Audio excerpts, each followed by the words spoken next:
So hello everyone, I am Priyanshu Soni और आज के इस वीडियो में हम लोग स्टार्ट कर रहे हैं अपना क्लास 10 का चैप्टर नंबर फर्स्ट साइंस का, जो कि हमारा है केमिकल रिएक्शन एंड इक्वेशन। अब इस वीडियो में हम लोग इस चैप्टर के हर एक कॉन्सेप्ट को बहुत अच्छे से बहुत डिटेल में समझने वाले हैं। तो चलिए इस वीडियो को स्टार्ट करते हैं।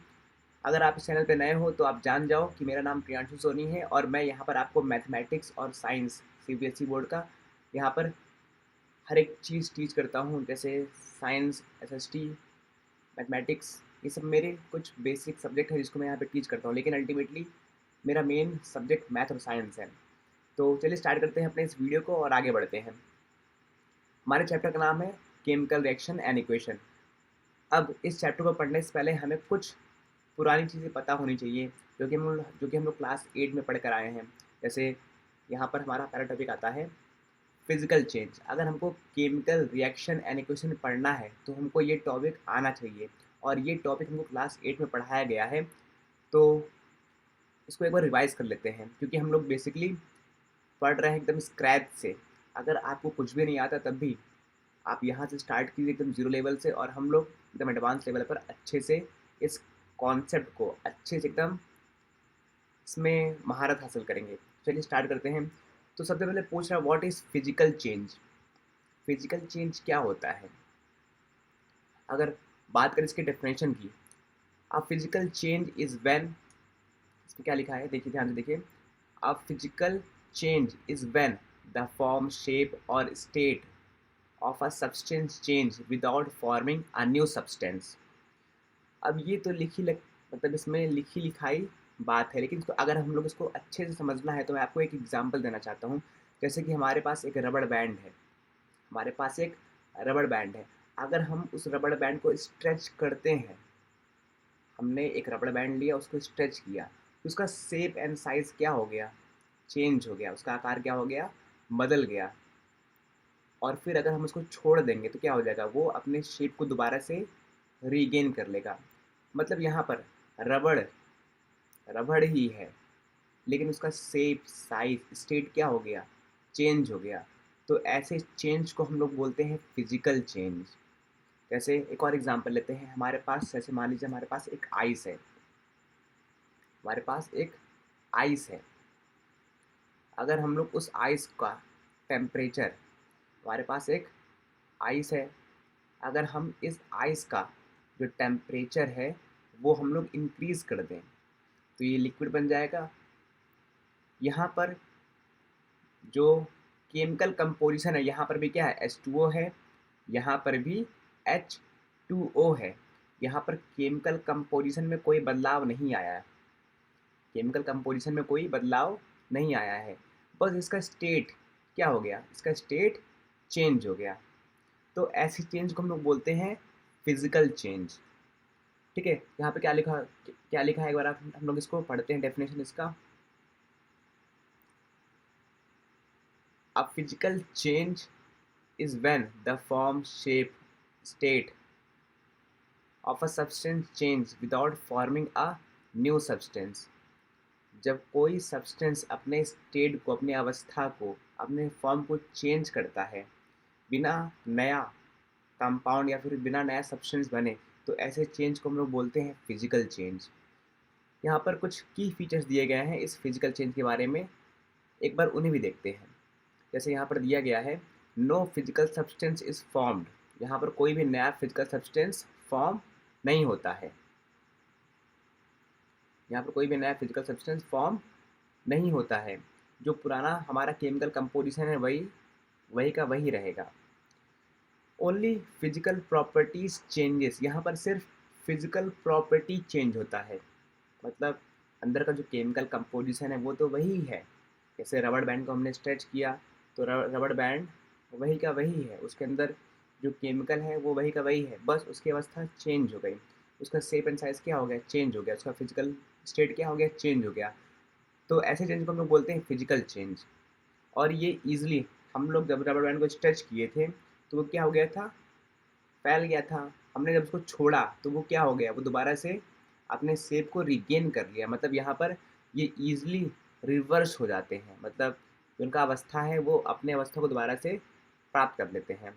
अब यहाँ पर एग्जांपल दिया गया है, जैसे हमारे पास मेल्टिंग ऑफ आइस है, हमारे पास आइस है, आइस का हमने तापमान बढ़ा दिया, तो क्या हो गया, ये आइस दोबारा से वाटर बन गया। अगर हम लोग वाटर को इस वाटर का तापमान क्या कर दें, यहाँ का टेम्परेचर गिरा दें, तो ये क्या हो जाएगा, ये दोबारा से आइस बन जाएगा। तो ये भी एक तरीके का फिजिकल चेंज है।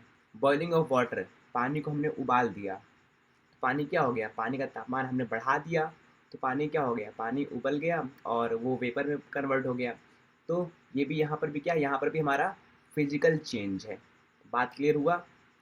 ब्रेकिंग अ ग्लास, अगर हम लोग ग्लास को क्या कर रहे हैं, ब्रेक कर रहे हैं, तो वो भी एक तरीके का हमारा फिजिकल चेंज में आएगा। तो आई होप आप लोग को ये क्लियर हो गया होगा कि हाँ फिजिकल चेंज क्या होता है।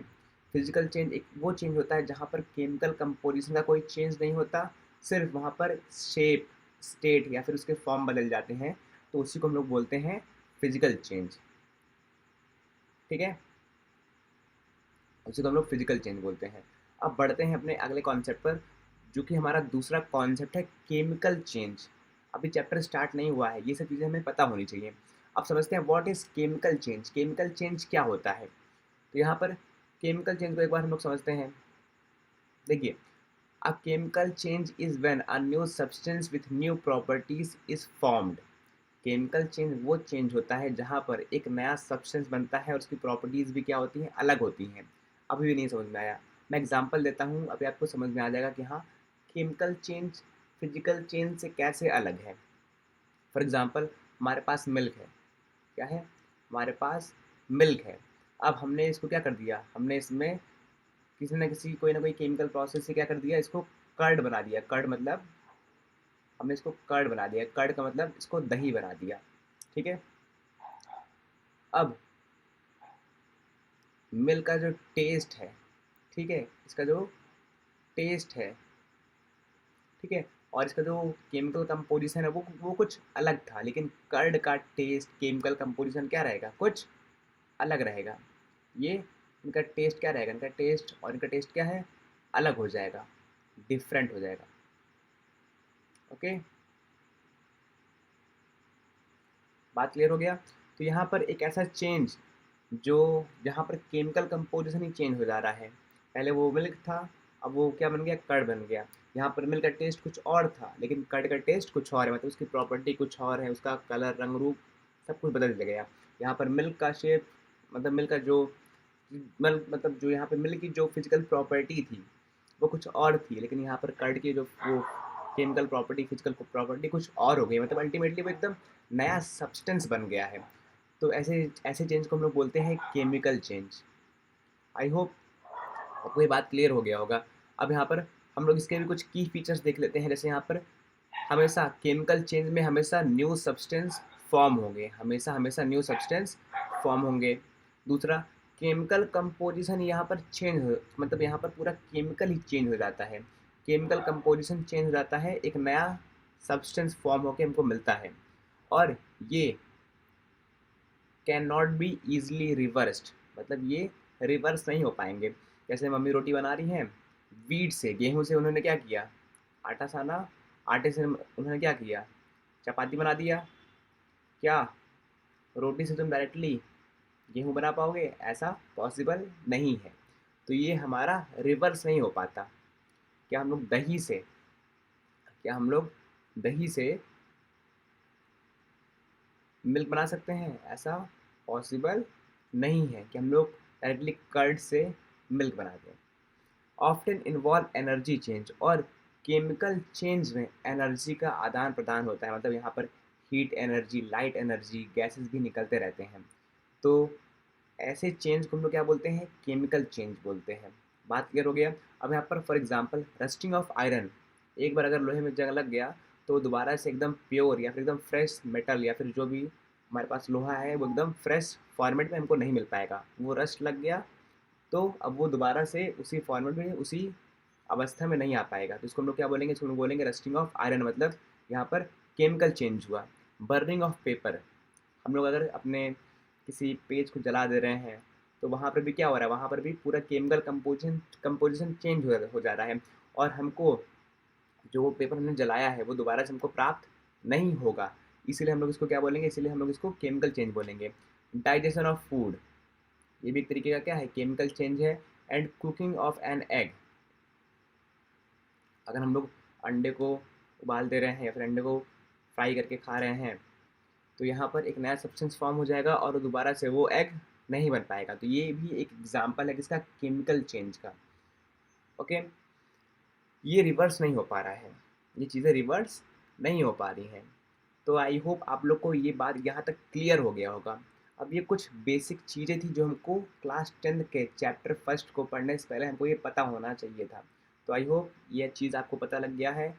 और अब हम लोग स्टार्ट करते हैं क्लास 10 का सबसे पहला टॉपिक, जो कि हमारा आता है what is chemical reaction. Chemical reaction हमारे चैप्टर का नाम ही है, केमिकल रिएक्शंस एंड इक्वेशंस। तो पहले समझते हैं what is chemical reaction, chemical reactions होता क्या है। अब देखिए यहाँ पर डेफिनेशन तो मेंशन है, लेकिन हमको यहाँ पर कॉन्सेप्ट को एकदम फील करना समझना है ठीक है। तो यहाँ पर मैं आपको सबसे पहले एक एग्जांपल देना चाहता हूँ। जैसे कि हमारे पास HCl है प्लस हमारे पास NaOH है, और हमने इसको रिएक्ट कराया, ये बनेगा हमारे पास NaCl बनेगा और बनेगा ये H2O बनेगा। ओके, क्या बनेगा, ये H2O बनेगा। अब देखिएगा यहाँ पर आप लोग,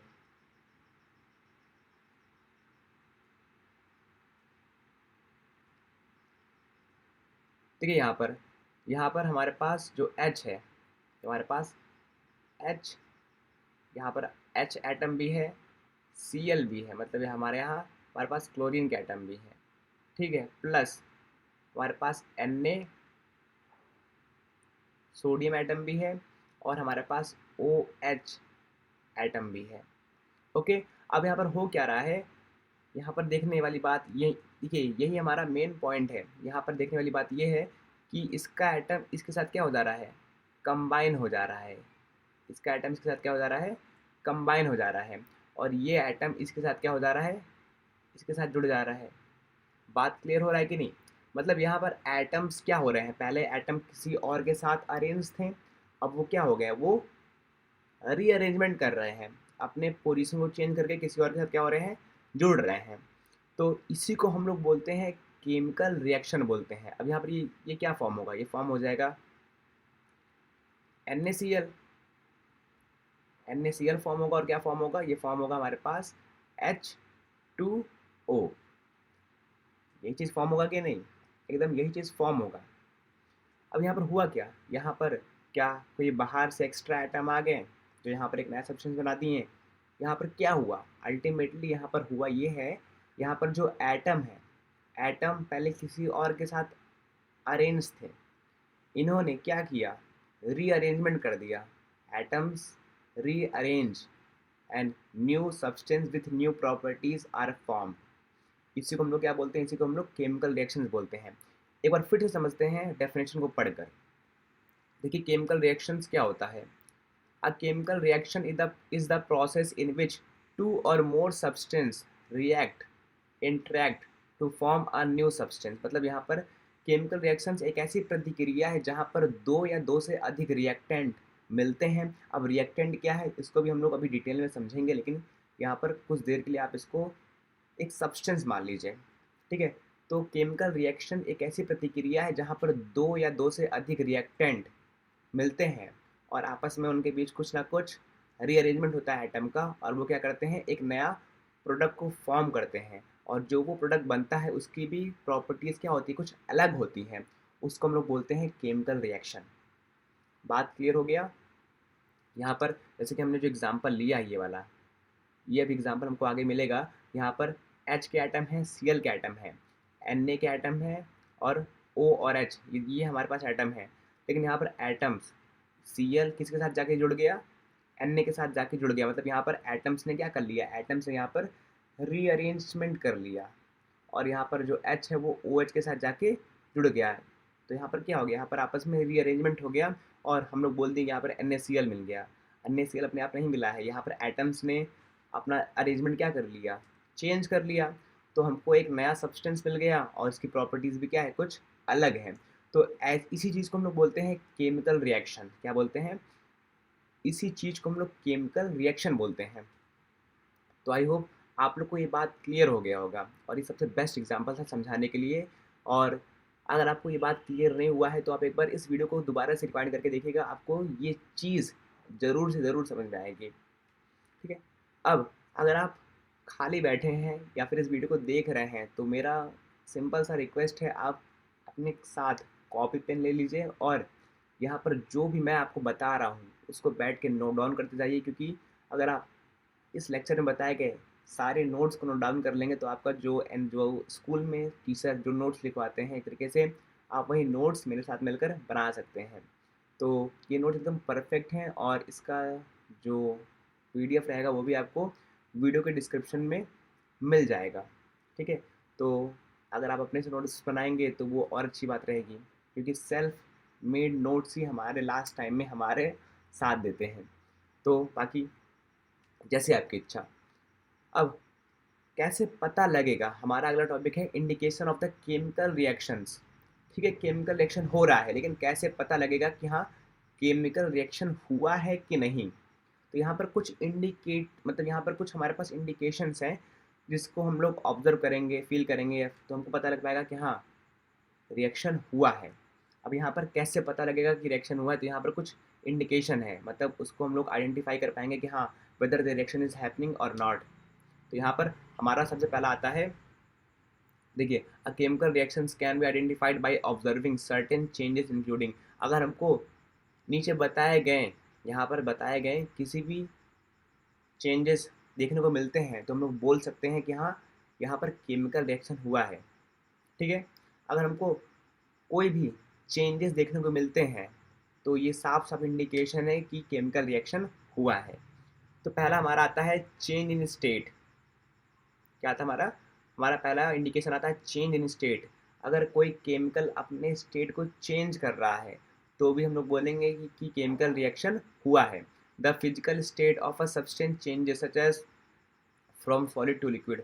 अगर कोई हमारे पास सब्सटेंस है, हमारे पास कोई सब्सटेंस है और वो अपने फॉर्म को चेंज कर रहा है, वो सॉलिड से लिक्विड और गैस में जा रहा है, तो ये भी एक इंडिकेशन है कि केमिकल रिएक्शन हुआ है। फॉर एग्जाम्पल के लिए अगर हम देखें, आइस जो है, आइस क्या हो रहा है? आइस मेल्ट हो रहा है, किसमें? वाटर बन रहा है। ठीक है? आइस जो पानी है, पानी मेल्ट होकर क्या बन रहा है? वाटर बन रहा है। तो ये भी एक केमिकल रिएक्शन है। ठीक है? और जो वाटर है, वाटर क्या हो रहा है? वाटर इवापोरेट हो रहा है, किसमें? भाप बन रहा है। तो ये भी एक तरीके का इंडिकेशन है कि यहाँ पर भी क्या हो रहा है? यहाँ पर भी केमिकल रिएक्शन हो रहा है। बात करते हैं अपने दूसरे इंडिकेशन की, चेंज इन कलर। अगर हम लोग कोई केमिकल मिला रहे हैं और इसका जो कलर है वो क्या हो जा रहा है? चेंज हो जा रहा है। जैसे आपने एग्जांपल में दिया गया है, हमने इसको बर्न किया, पहले ये येलो था, क्या बन गया? ये पिंक बन गया। तो ये भी साफ साफ इंडिकेशन है कि यहाँ पर भी क्या हो रहा है? यहाँ पर भी केमिकल रिएक्शन हो रहा है। ठीक है? तो अगर स्टेट चेंज हो रहा होगा तब भी केमिकल रिएक्शन हो रहा होगा, अगर इसका कलर चेंज हो रहा होगा तब भी केमिकल रिएक्शन हो रहा होगा। ठीक है? तीसरा, अगर कोई ऐसा प्रतिक्रिया जहाँ पर केमिकल्स को मिला रहे हैं और वहाँ से गैस निकल रहा है या फिर गैस इमिट हो रहा है, तो वहाँ पर भी क्या हुआ होगा? केमिकल रिएक्शन हुआ होगा। तो अगर कहीं किसी भी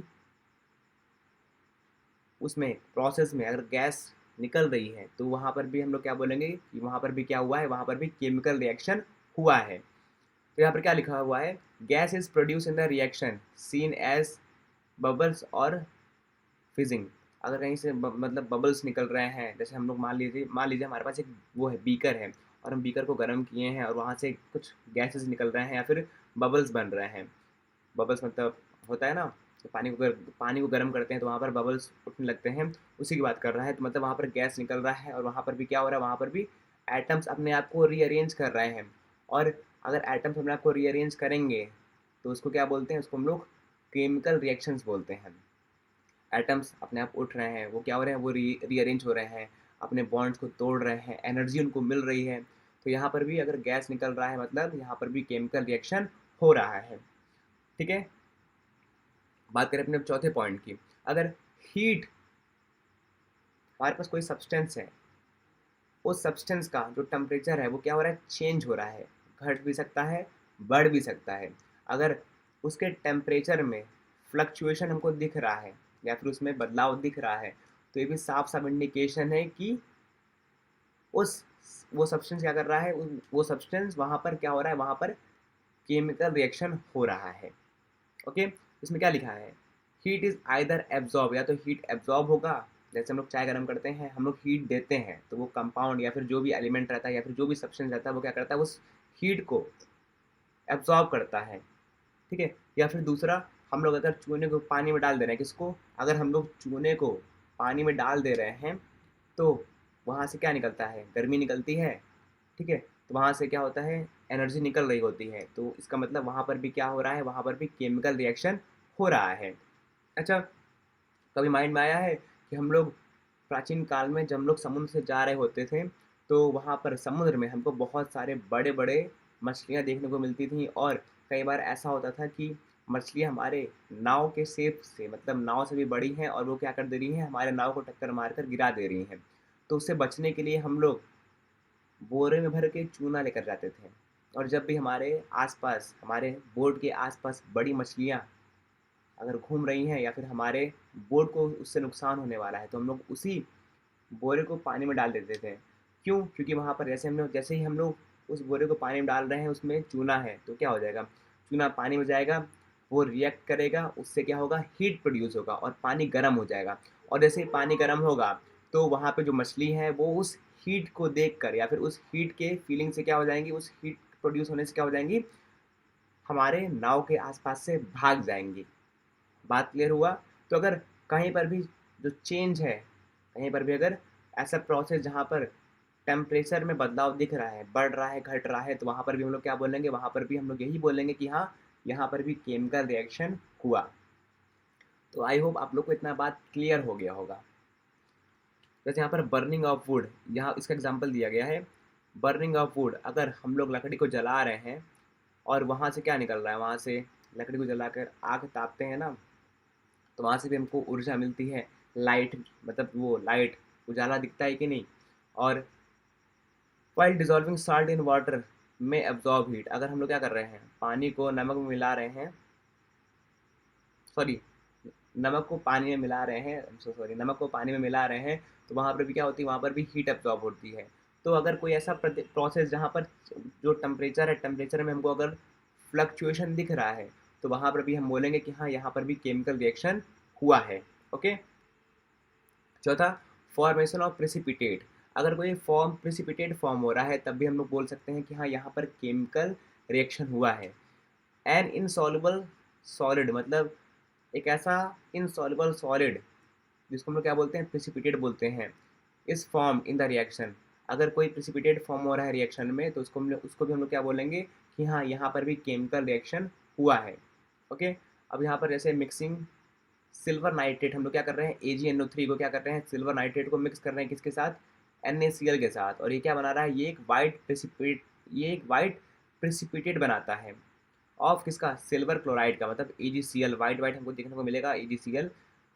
अब जो यहाँ पर ये चीज़ लिखा हुआ है, आई थिंक ये चीज़ आपको लिख लेना चाहिए। क्यों? क्योंकि यहाँ पर बताया गया है कि कौन सा रिएक्शन कराने के बाद हमको कौन सा प्रेसिपिटेट मिलता है।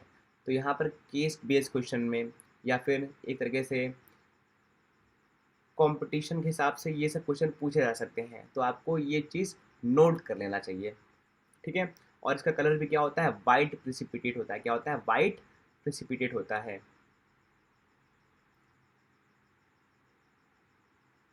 तो ये कुछ थे इंडिकेशन, अगर हम लोग इसको ऑब्जर्व करेंगे और हमको ऐसा बताया गया पांचों चेंजेस में से अगर हमको कोई भी चेंज देखने को मिलता है, तो हम लोग ये बोल सकते हैं कि हाँ, यहाँ पर केमिकल रिएक्शन हो रहा है। ठीक है। अब हम लोग पढ़ चुके हैं केमिकल रिएक्शन क्या होता है। Chemical reaction is the rearrangement of atoms where new substance with new properties are form, ये तो समझ में आ गया। ठीक है। अब यहाँ पर केमिकल इक्वेशन किसे बोलते हैं उसको समझते हैं, लेकिन उससे पहले एनसीईआरटी में हमारा जो एनसीईआरटी है, एनसीईआरटी में एक बहुत फेमस एग्जांपल दिया गया है जो कि जिस पर बहुत ज़्यादा नंबर क्वेश्चन मतलब बहुत ज़्यादा क्वेश्चन पूछे जाते हैं और वो भी आगे मिलेगा। लेकिन यहाँ पर मैं आपको बता दूँ, यहाँ पर Mg मैग्नीशियम एक रिबन होता है, मैग्नीशियम रिबन, ठीक है। हमारे पास मैग्नीशियम रिबन है, Mg है, और हम क्या कर रहे हैं, और हम इसको रिएक्ट करा रहे हैं O2 से, मतलब ऑक्सीजन से बर्न करा रहे हैं, मतलब जला रहे हैं, क्योंकि अगर कोई भी चीज़ बर्न होती है तो ऑक्सीजन के प्रेजेंस में बर्न होती है, मतलब ये ऑक्सीजन के साथ क्या कर रहा है, रिएक्ट कर रहा है।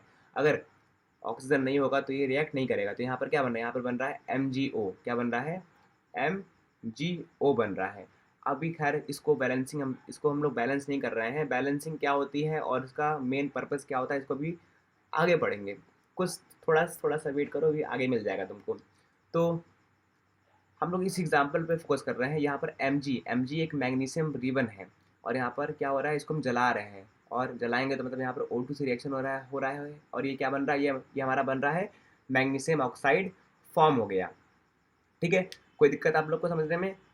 अब देखिए यहाँ पर हुआ क्या, यहाँ पर एटम्स जुड़ गए। ठीक है, यहाँ पर भी ये एक बहुत बेसिक और बहुत इंपॉर्टेंट एग्जाम्पल है एनसीईआरटी का, जो कि हमको चैप्टर के शुरुआत में देखने को मिल जाएगा। अब यहाँ पे ये पूछता है कि अगर हम लोग मैग्नीशियम रिबन को जला रहे हैं, ठीक है, तो जलाने से पहले हम लोग इसको रब क्यों करते हैं, इसको रगड़ते क्यों हैं?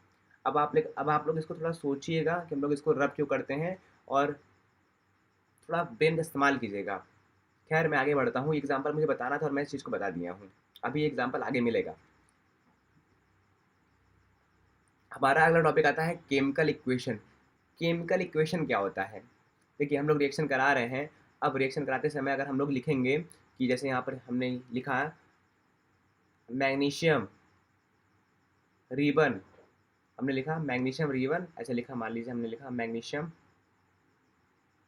मतलब जो भी स्पेलिंग है, magnesium ribbon react with oxygen to form magnesium oxide, मान लीजिए हमने ये लिख दिया। अब अगर हम इसको लिख रहे हैं तो हमको बहुत ज़्यादा टाइम लगेगा, और हमारा जो सिलेबस है या फिर हमारा जो साइंस है, वहाँ पर बहुत सारे रिएक्शन देखने को मिलते हैं। अगर हम लोग हर एक रिएक्शन एकदम विस्तार से लिखेंगे तो हमको लिखने में बहुत दिक्कत होगी, और हम तो आलसी हैं ही। हम चाहते हैं कि हमको हमको कोई शॉर्टकट मिल जाए। तो यहाँ पर हम लोग क्या कर रहे हैं, हम लोग यहाँ पर जो भी केमिकल रिएक्शन हुआ है उसको सिम्बॉलिकली रिप्रेजेंट कर रहे हैं, और उसी को क्या बोल दिया गया, उसी को हमने बोल दिया केमिकल इक्वेशन बोल दिया। बात क्लियर हो गया? अब इसको देखिए, अभी क्लियर नहीं हुआ है, इसको हम लोग समझते हैं। व्हाट इज केमिकल, हमारा क्वेश्चन है what is chemical equation. Chemical equation क्या है, तो यहाँ पर पढ़ते हैं, a chemical equation is the symbolic representation of a chemical reaction, मतलब जो भी केमिकल रिएक्शन हो रहा है उसको हम लोग सिंबल्स के फॉर्म में, शॉर्ट फॉर्म में रिप्रेजेंट करके दर्शाते हैं using chemical formula and symbol. और यहाँ पर जैसे हमारे पास कार्बन के लिए क्या होता है, हमारे पास कार्बन के लिए सी होता है, ऑक्सीजन के लिए क्या होता है, ऑक्सीजन के लिए हमारे पास ओ होता है, सोडियम के लिए क्या होता है, सोडियम के लिए हमारे पास Na होता है। तो यहाँ पर जो केमिकल फॉर्मूला है उसका इस्तेमाल करते हैं, और कुछ सिंबल्स का इस्तेमाल करके हम लोग जो रिएक्शन हो रहा है उसको दिखाने की कोशिश करते हैं या फिर उसको दिखाते हैं। ठीक है, तो इसी को हम लोग बोलते हैं केमिकल इक्वेशन बोलते हैं। क्या बोलते हैं, केमिकल इक्वेशन। केमिकल इक्वेशन एक तरीके का रिप्रेजेंटेशन है, एक दिखावे का वो दिखावे का एक मतलब एक रिप्रेजेंटेशन करने का एक तरीका है, जहाँ पर हम लोग अपने केमिकल रिएक्शन को सिंबल्स और उसके केमिकल फार्मूला का इस्तेमाल करके हम लोग दिखाते हैं। बात क्लियर हो गया? जैसे यहाँ पर एग्जांपल दिया गया है, एग्जांपल ऑफ केमिकल इक्वेशन। यहाँ पर हमने जो भी लास्ट क्लास में बताया, मैग्नीशियम है वो क्या कर रहा है, वो रिएक्ट कर रहा है किसके साथ, ऑक्सीजन के साथ। मैग्नीशियम रिएक्ट कर रहा है ऑक्सीजन के साथ, ये तो हमने वर्ड में बोला, हमने बोल दिया ना मुँह से, magnesium react with oxygen to form magnesium oxide. लेकिन अगर हम इसको ऐसे बार बार लिख रहे हैं, magnesium plus oxygen gives magnesium oxide, तो इसको लिखने में हमको बहुत टाइम लगेगा। क्या लगेगा, हमको बहुत टाइम लगेगा, और हम लोग तो आलसी हैं ही, मैं फिर से बोल रहा हूँ, हम लोग फिर से आलसी हैं। तो हम लोग क्या करेंगे, हम लोग इसको नहीं लिखेंगे, हम लोग क्या करेंगे, हम लोग एक शॉर्ट ट्रिक ढूंढेंगे, या फिर कुछ अलग ट्रिक साइंटिस्ट ने ढूंढा। ठीक है, इन्होंने क्या किया, इन्होंने सिंबल्स और केमिकल फॉर्मूला का इस्तेमाल करके इसको शॉर्ट फॉर्म में लिखना स्टार्ट कर दिया, और इसी फॉर्म को हम लोग बोलते हैं केमिकल इक्वेशन बोलते हैं, जो कि यहाँ पर नीचे मेंशन्ड है। तो आई होप आप लोग को क्लियर हो गया होगा कि हाँ केमिकल इक्वेशन किसे बोलते हैं। तो केमिकल इक्वेशन एक तरीके का रिप्रेजेंटेशन है केमिकल रिएक्शंस का। केमिकल रिएक्शंस को हम लोग रिप्रेजेंट करते हैं उनके सिंबल और उनके केमिकल फॉर्मूला से, उसी को हम लोग बोलते हैं केमिकल इक्वेशन बोलते हैं। ओके, तो आई होप आप लोग को ये चीज़ क्लियर हो गया होगा। अगर आपको ये चीज़ पसंद आ रही है तो आप इस वीडियो को लाइक कर दीजिए, और चैनल पर नए हैं तो आप चैनल को सब्सक्राइब कर दीजिए। ऐसे बहुत सारे कंटेंट आपको इस चैनल पे मिलते रहेंगे। अब चलिए आगे बढ़ते हैं। अब देखिए की component of the chemical equations. अब केमिकल इक्वेशन, ठीक है, यहाँ पर केमिकल रिएक्शन हो गया, हम लोग केमिकल इक्वेशन मतलब केमिकल रिएक्शन हो गया और हम लोग को लिखने में दिक्कत हो रही है, तो हम लोग केमिकल इक्वेशन का इस्तेमाल करके हम लोग दिखा दे रहे हैं कि हाँ ये दो चीज़ रिएक्ट हो रहा है, या फिर ये दो चीज़ आपस में मिल रही हैं, या फिर ये चीज़ टूट रहा है। तो हम लोग यहाँ पर क्या कर रहे हैं, बेसिकली हमारे पास कोई ना कोई सब्सटेंस होगा जो रिएक्ट करके क्या बनाएगा, एक प्रोडक्ट बनाएगा। तो जो रिएक्शन से पहले जो सब्सटेंस होता है उसको हम लोग क्या बोलते हैं, और जो रिएक्शन के बाद हमको मिलता है उसको हम लोग क्या बोलते हैं। तो देखिए मेरी बात समझिए, रिएक्शन से पहले जो भी सब्सटेंस आया है रिएक्शन करने, रिएक्शन से पहले जो भी सब्सटेंस आया है रिएक्शन करने, उन सबको हम लोग क्या बोलेंगे, उन सबको हम लोग रिएक्टेंट बोलेंगे। क्या बोलेंगे, रिएक्टेंट। और रिएक्शन होने के बाद मतलब उनके बीच में कुछ ना कुछ, जैसे हमारे पास ये है, अरे मतलब एग्जाम्पल है, ठीक है, Mg+O2, ये क्या बन रहा है, बन रहा है MgO बन रहा है। अभी ये बैलेंस नहीं है तो बैलेंसिंग में अभी हम लोग फोकस नहीं करेंगे। अभी खाली यहाँ पर मैंने लिख दिया, केमिकल इक्वेशन लिख दिया। अब देखिए यहाँ पर ये जो सब्सटेंस है या फिर ये जो एलिमेंट है रिएक्शन से पहले आए हैं, इनको हम लोग बोलते हैं रिएक्टेंट बोलते हैं। क्या बोलते हैं, रिएक्टेंट। ओके, और जो फॉर्म होकर आ रहा है उसको हम लोग क्या बोलेंगे, उसको हम लोग बोलेंगे प्रोडक्ट बोलेंगे। क्या बोलेंगे, प्रोडक्ट। अगर सिंपल सी बात किया जाए तो यहाँ पर जो एरो के पहले है उसको हम लोग क्या बोलते हैं, उसको हम लोग रिएक्टेंट बोलते हैं, और जो एरो के बाद में है उसको हम लोग क्या बोलेंगे, उसको हम लोग प्रोडक्ट बोलेंगे। सिंपल सी बात है। लेकिन यहाँ पर कई बार पूछता है what is reactant, what is product, हम लोग क्या बोलेंगे, substance that take part in a chemical reaction. ऐसा सब्सटेंस जो रिएक्शन में पार्टिसिपेट होने आया है उसको हम लोग बोलते हैं रिएक्टेंट बोलते हैं। और ऐसा सब्सटेंस जो रिएक्शन में पार्टिसिपेट करने के बाद जो नया रिजल्टेंट मिला है उसको हम लोग क्या बोलेंगे, उसको हम लोग प्रोडक्ट बोलेंगे। तो प्रोडक्ट क्या होता है, new substance form as a result of a chemical reaction. और केमिकल रिएक्शन में जो नया सब्सटेंस फॉर्म होता है, केमिकल रिएक्शन में जो नया सब्सटेंस फॉर्म होता है उसको हम लोग क्या बोलते हैं, उसको लोग बोलते हैं प्रोडक्ट बोलते हैं। ओके, अब यहाँ पर एग्जांपल के लिए मैग्नीशियम ऑक्साइड, हमारा जो लास्ट एग्जांपल था, मैग्नीशियम ऑक्साइड क्या है, एक प्रोडक्ट है। क्या है, एक प्रोडक्ट है। और यहाँ पर मैग्नीशियम और ऑक्सीजन क्या है, ये एक रिएक्टेंट है। Magnesium and oxygen are reactant while MgO, magnesium oxide, is product in the reaction. Product have properties that are entirely different from those of reactant. अब देखिए जो यहाँ पे प्रोडक्ट फॉर्म हुआ है ना, प्रोडक्ट का जो खासियत रहेगा, प्रोडक्ट में जो क्वालिटी रहेगा वो कुछ अलग रहेगा। किससे, इसके रिएक्टेंट से कुछ अलग ही रहेगा वो। बात क्लियर हो गया, क्योंकि यहाँ पर इसका भी योगदान है, इसका भी योगदान है, दोनों मिलके MgO बनाए हैं। तो कुछ प्रॉपर्टीज़ की रहेगी, कुछ प्रॉपर्टीज़ की भी रहेगी। मतलब यहाँ पर ये दोनों की प्रॉपर्टी से क्या रहेगा, कुछ अलग रहेगा। ओके, इसकी प्रॉपर्टी कुछ अलग रहेंगी। तो आई होप आप लोग को ये बात क्लियर हो गया होगा। अब आगे बढ़ते हैं। हाँ, अब यहाँ पर जो मैं रिएक्शन आपको करवाया हूँ उसको मैं डिटेल में बताना चाहता हूँ। देखिए यहाँ पर जो हमारा रिएक्शन था, reaction of magnesium with oxygen in detail, ये बहुत इंपॉर्टेंट रिएक्शन है जो कि एनसीईआरटी के पहले पेज पे दिया गया है। अब इसको समझते हैं। When a magnesium ribbon is heated, magnesium ribbon को जैसे हम लोग हीट करते हैं, it burn in air with dazzling white flame. मतलब जैसे ही हम लोग मैग्नीशियम रिबन को जलाते हैं तो एक सफ़ेद, तो एक रिएक्शन होता है, और क्या होता है, हमको एक सफ़ेद वाइट फ्लेम देखने को मिलता है।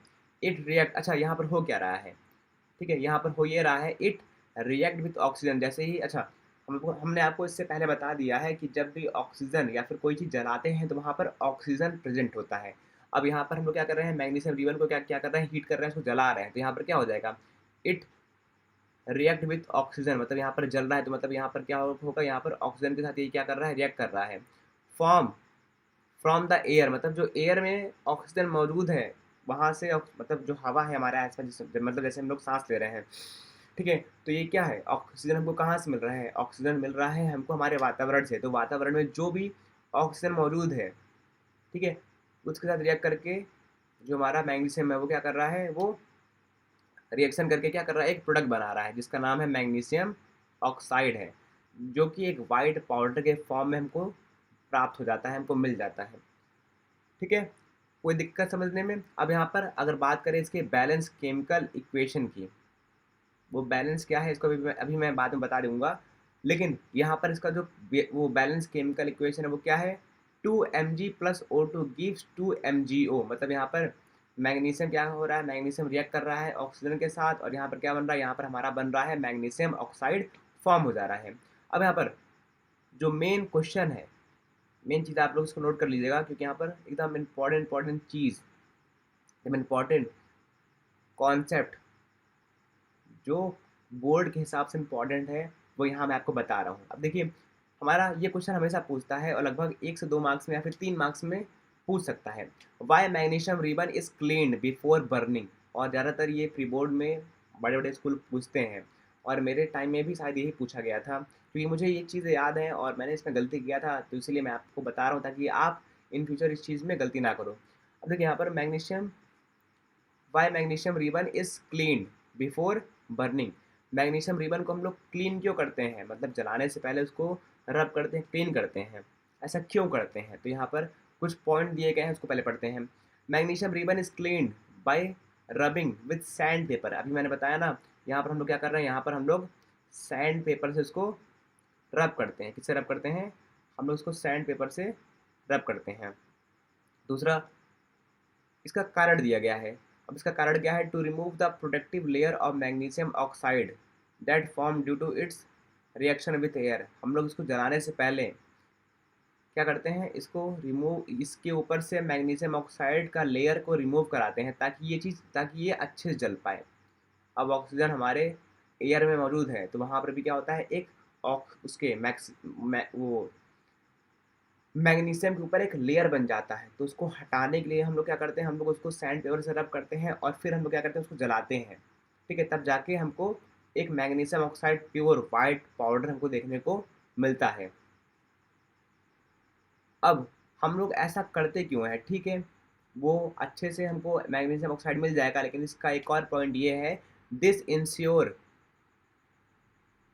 Clean surface for an effective reaction.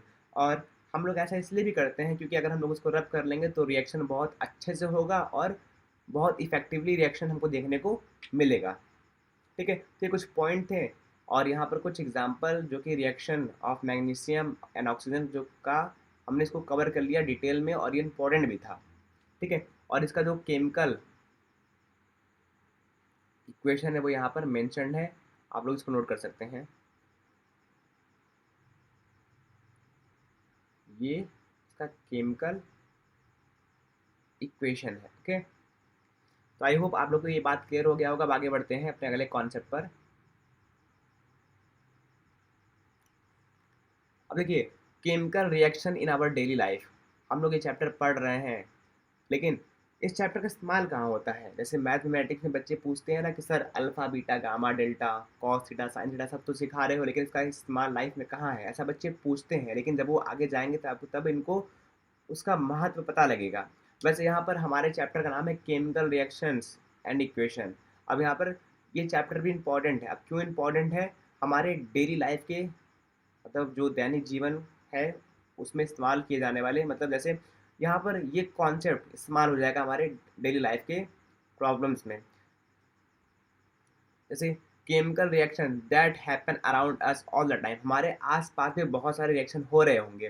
जैसे आपका जो लोहे का दरवाज़ा है घर का, उस पर भी कभी ना कभी जंग लग रहा होगा, या फिर थोड़ा मोड़ा जंग लग रहा होगा, ठीक है। तो यहाँ पर हमारे जीवन में ऐसे कौन कौन से डेली लाइफ में इस्तेमाल हुए वाले के मतलब इस्तेमाल होने वाले केमिकल रिएक्शन होते रहते हैं, उसको हम लोग यहाँ पर पढ़ेंगे।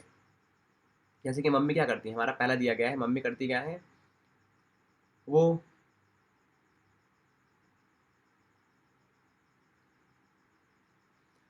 Souring of milk, when milk turn sour, मतलब देखिए यहाँ पर जब दूध खट्टा हो जाता है मतलब दूध फट जा रहा है, ठीक है।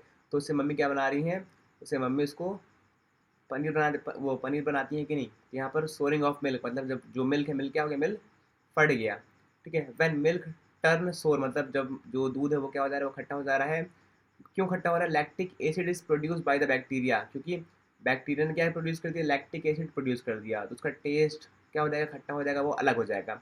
और यहाँ पर अगर बात करें इसके केमिकल रिएक्शंस की, तो यहाँ पर जो लैक्टोज मतलब जो मिल्क शुगर है वो क्या हो गया, लैक्टिक एसिड में बदल गया।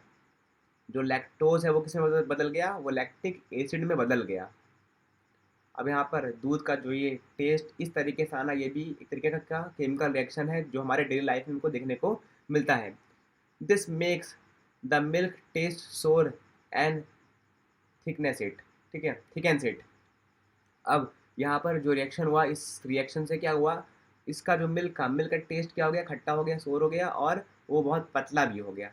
तो ये हमारे लाइफ में हमको देखने को जनरली मिल जाता है, ठीक है। अब बात करते हैं अगले एग्जाम्पल की, जो कि हमारे लाइफ में होते रहते हैं केमिकल रिएक्शन, जैसे कुकिंग ऑफ फूड।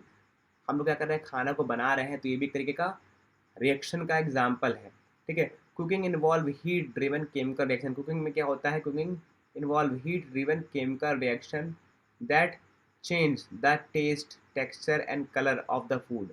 अब देखिए हम लोग रोटी पका रहे हैं, तो रोटी पकाते समय हम लोग क्या किए, रोटी को तावे पे डाल दिए, और वहाँ पर क्या हो गया, उसका कलर क्या हो गया, चेंज हो गया, थोड़ा जल गया, काला हो गया, ठीक है। और मतलब उसमें हमको चेंजेस देखने को मिल गया, उसका टेक्सचर कुछ अलग हो गया। तो यहाँ पर भी क्या हो रहा है, यहाँ पर भी केमिकल रिएक्शन हो रहा है। एग्जाम्पल के लिए रोस्टिंग चपाती, मतलब जब यहाँ पर हम लोग चपाती को क्या कर रहे हैं, रोस्ट कर रहे हैं, turn brown due to the Maillard reaction. देखो यहाँ पर क्या हो रहा है, जब हम लोग रोटी को क्या कर रहे हैं, उसको रोस्ट कर रहे हैं उस पे गैस पे, तो यहाँ पर क्या हो रहा है, उसका जो कलर है वो चेंज हो जा रहा है।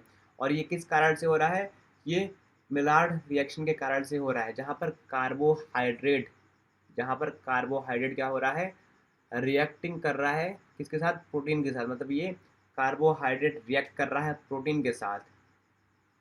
तो ये भी एक एग्जाम्पल है, हम लोग खाना बनाते हैं तो ये भी एक केमिकल रिएक्शंस का एग्जाम्पल है।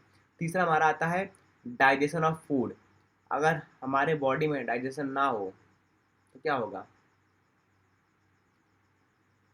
हमारा जो बॉडी बॉडी वीक होता जाएगा, और हम लोग कुछ खाएंगे तो हमारे बॉडी में पड़ा रहेगा, ठीक है। तो हमारे बॉडी में डाइजेशन होता है, और डाइजेशन करता क्या है, डाइजेशन फूड को ब्रेक डाउन करता है इनटू स्मॉलर सब्सटेंस में by enzymes and acid in our stomach. देखिए एक बार ये जो थर्ड वाला को मैं एक बार फिर से समझाता हूँ, सॉरी। सो फाइनली रात के 1:30 बज रहे हैं, और अभी बहुत अंधेरा है और सन्नाटा भी है, ठीक है। तो मैं यहाँ पे ये बोल रहा हूँ, मैं आपको थर्ड वाला फिर से समझा रहा हूँ। देखिए हम लोग जैसे कोई चीज़ खाते हैं, खाते समय ये हमारे माउथ से होते हुए जाता है ओसेफेकस से हमारे पेट में। अब पेट में क्या होता है, जैसे हम लोग यहाँ पर खाना खा रहे होते हैं ना, तो हमारे जो माउथ है, माउथ में सलाइवा उस खाने के साथ मिक्स होता है, और वो ओसेफेकस से होते हुए स्टमक में जाता है। तो हमारा जो डाइजेशन है वो हमारे हमारे माउथ से ही स्टार्ट हो जाता है, ठीक है। अब यहाँ पर एंजाइम्स और एसिड क्या करते हैं, उस फूड को ब्रेक डाउन करते हैं, किसमें, सिंपलर सब्सटेंस में, ठीक है। तो ये भी एक तरीके का क्या है, केमिकल रिएक्शन है कि नहीं। यहाँ पर भी क्या हो रहा है, यहाँ पर भी केमिकल रिएक्शन हमको देखने को मिल रहा है। यहाँ पर शेप स्टेट साइज क्या हो गया, चेंज हो गया, सब कुछ बदल गया है कि नहीं। तो ये भी एक एग्जाम्पल है केमिकल रिएक्शंस का, जो कि हमको अपने दैनिक जीवन में देखने को मिलता है।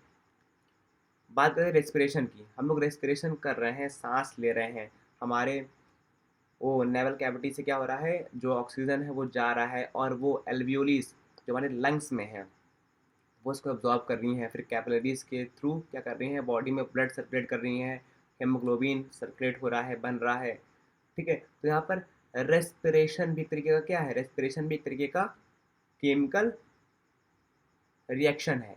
देखिए यहाँ पर क्या लिखा है, the process by which our body gets energy from food, ये भी तरीके का केमिकल रिएक्शन है।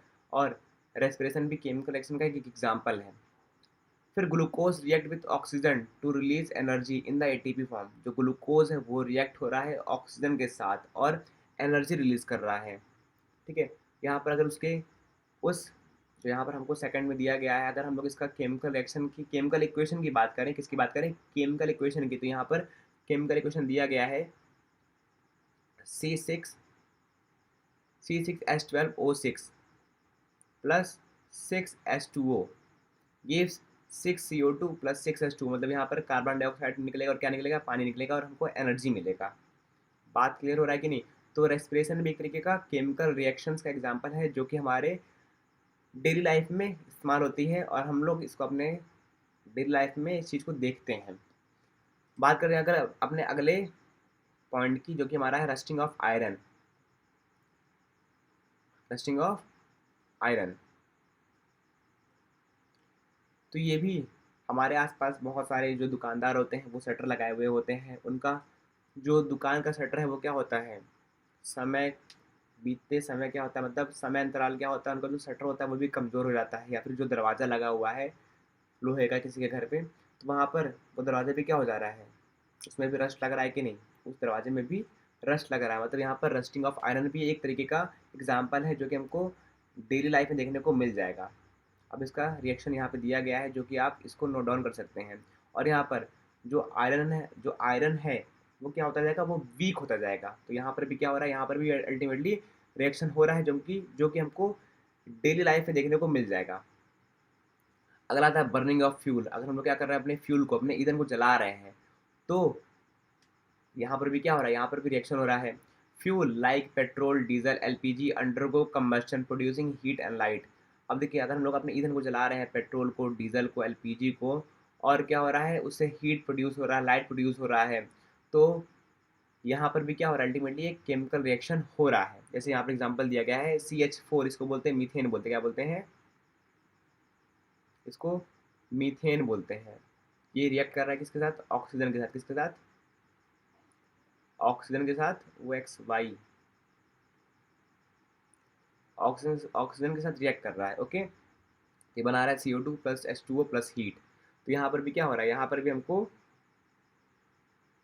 केमिकल रिएक्शन देखने को मिल रहा है। This reaction power vehicles and generate electricity. अब बर्निंग ऑफ फ्यूल से, अगर हम लोग ईंधन को जला रहे हैं, इससे क्या होता है, इससे जो व्हीकल्स हैं, व्हीकल्स में जो पावर होता है वो बढ़ता है और इलेक्ट्रिसिटी प्रोड्यूस होती है। तो यहाँ पर भी ये भी एक तरीके का वो है, उसका एग्जाम्पल है केमिकल रिएक्शंस का। सातवां हमारे पास आता है रीपिंग ऑफ फूड, मतलब फलों का पक जाना। अब यहाँ पर जो फल है अगर पक जा रहे हैं, मतलब उसका जो केमिकल कंपोजिशन है वो चेंज हो जा रहा है। तो यहाँ पर भी एक तरीके का ये भी जो है सातवां, ये भी किसका एग्जाम्पल है, ये भी हमारा रीपिंग ऑफ फ्रूट्स का एग्जाम्पल है। ओके, तो आई होप आप लोग को ये बात क्लियर हो गया होगा। अब आगे बढ़ते हैं। अब देखिए हम लोग बात कर रहे थे balance chemical and unbalance chemical equations की। तो यहाँ पर अनबैलेंस केमिकल इक्वेशन किसे बोलते हैं, देखिए हमारे पास ना, पहले मैं आपको एक एग्जांपल देता हूँ। ये जो एग्जांपल लिखा हुआ है इसको मैं आपको समझा रहा हूँ। देखिए यहाँ पर H2 है, यहाँ पर H के एक एटम इधर है, एक एटम और है, दो एटम है। और यहाँ पर O के प्लस, यहाँ पर O के कितने एटम है, O के हमारे पास, O के भी कितने एटम है, O के भी हमारे पास दो एटम है। लेकिन जो यहाँ पर रिएक्शन होने के बाद जो हमको मिल रहा है H2O, तो H2O में क्या हो रहा है, H2O में जो O है वो एक ही बार है, लेकिन H है वो कितनी बार है, वो दो बार देखने को मिल रहा है। दो बार देखने को मिल रहा है कि नहीं, यहाँ पर एक, दो, दो हाइड्रोजन है हमको यहाँ पर हमारे पास, और यहाँ पर एक, दो, दो ऑक्सीजन है। लेकिन यहाँ पर दो हाइड्रोजन तो मिल जा रहे हैं, लेकिन हमारे पास ऑक्सीजन की कमी हो जा रही है, एक ऑक्सीजन क्या हो रहा है, नहीं मिल रहा है। ठीक है, तो ये हमारा एक तरीके का अनबैलेंस केमिकल इक्वेशन है। अब अनबैलेंस किसे बोल रहे हैं, इसे क्यों बोल रहे हैं और किसे बोल रहे हैं, इसको समझाता हूँ मैं आपको। अनबैलेंस का मतलब ये होता है कि यहाँ पर जो, देखिए हम लोग इसको रिएक्टेंट बोले थे कि नहीं, जो एरो के पीछे होता है उसको हम लोग क्या बोलते हैं, उसको हम लोग रिएक्टेंट बोलते हैं। क्या बोलते हैं, उसको हम लोग रिएक्टेंट बोलते हैं। और जो आगे होता है उसको हम लोग क्या बोलते हैं, उसको हम लोग प्रोडक्ट बोलते हैं।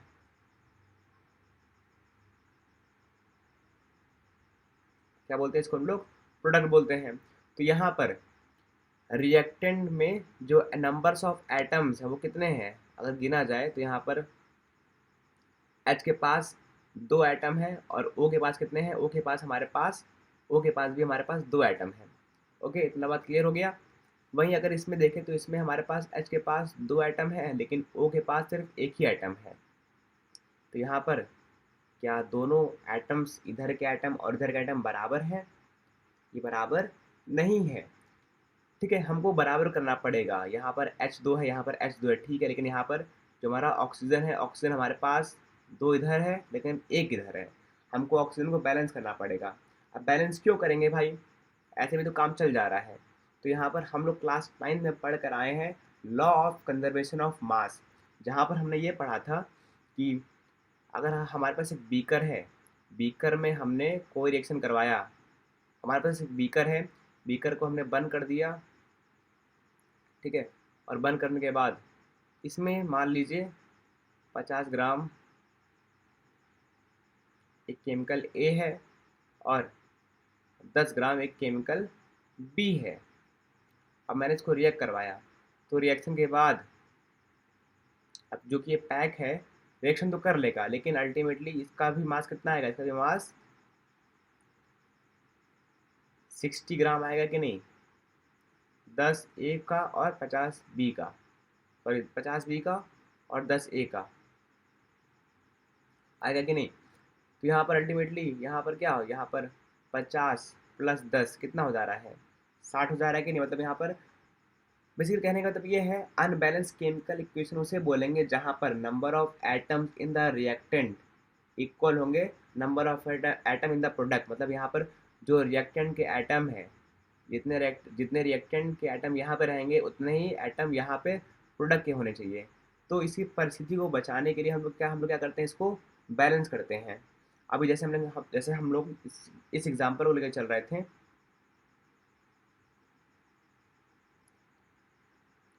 Mg प्लस O2 ये हो रहा था MgO, ये बन रहा था। तो यहाँ पर हो क्या रहा है, यहाँ पर एक मैग्नीशियम इधर है और 2 ऑक्सीजन इधर है, लेकिन अल्टीमेटली एक मैग्नीशियम इधर, लेकिन ऑक्सीजन यहाँ पर क्या हो गया, कम हो गया। तो इसको बचाने के लिए हम लोग क्या करते हैं, हम लोग इसको बैलेंस करते हैं। ओके,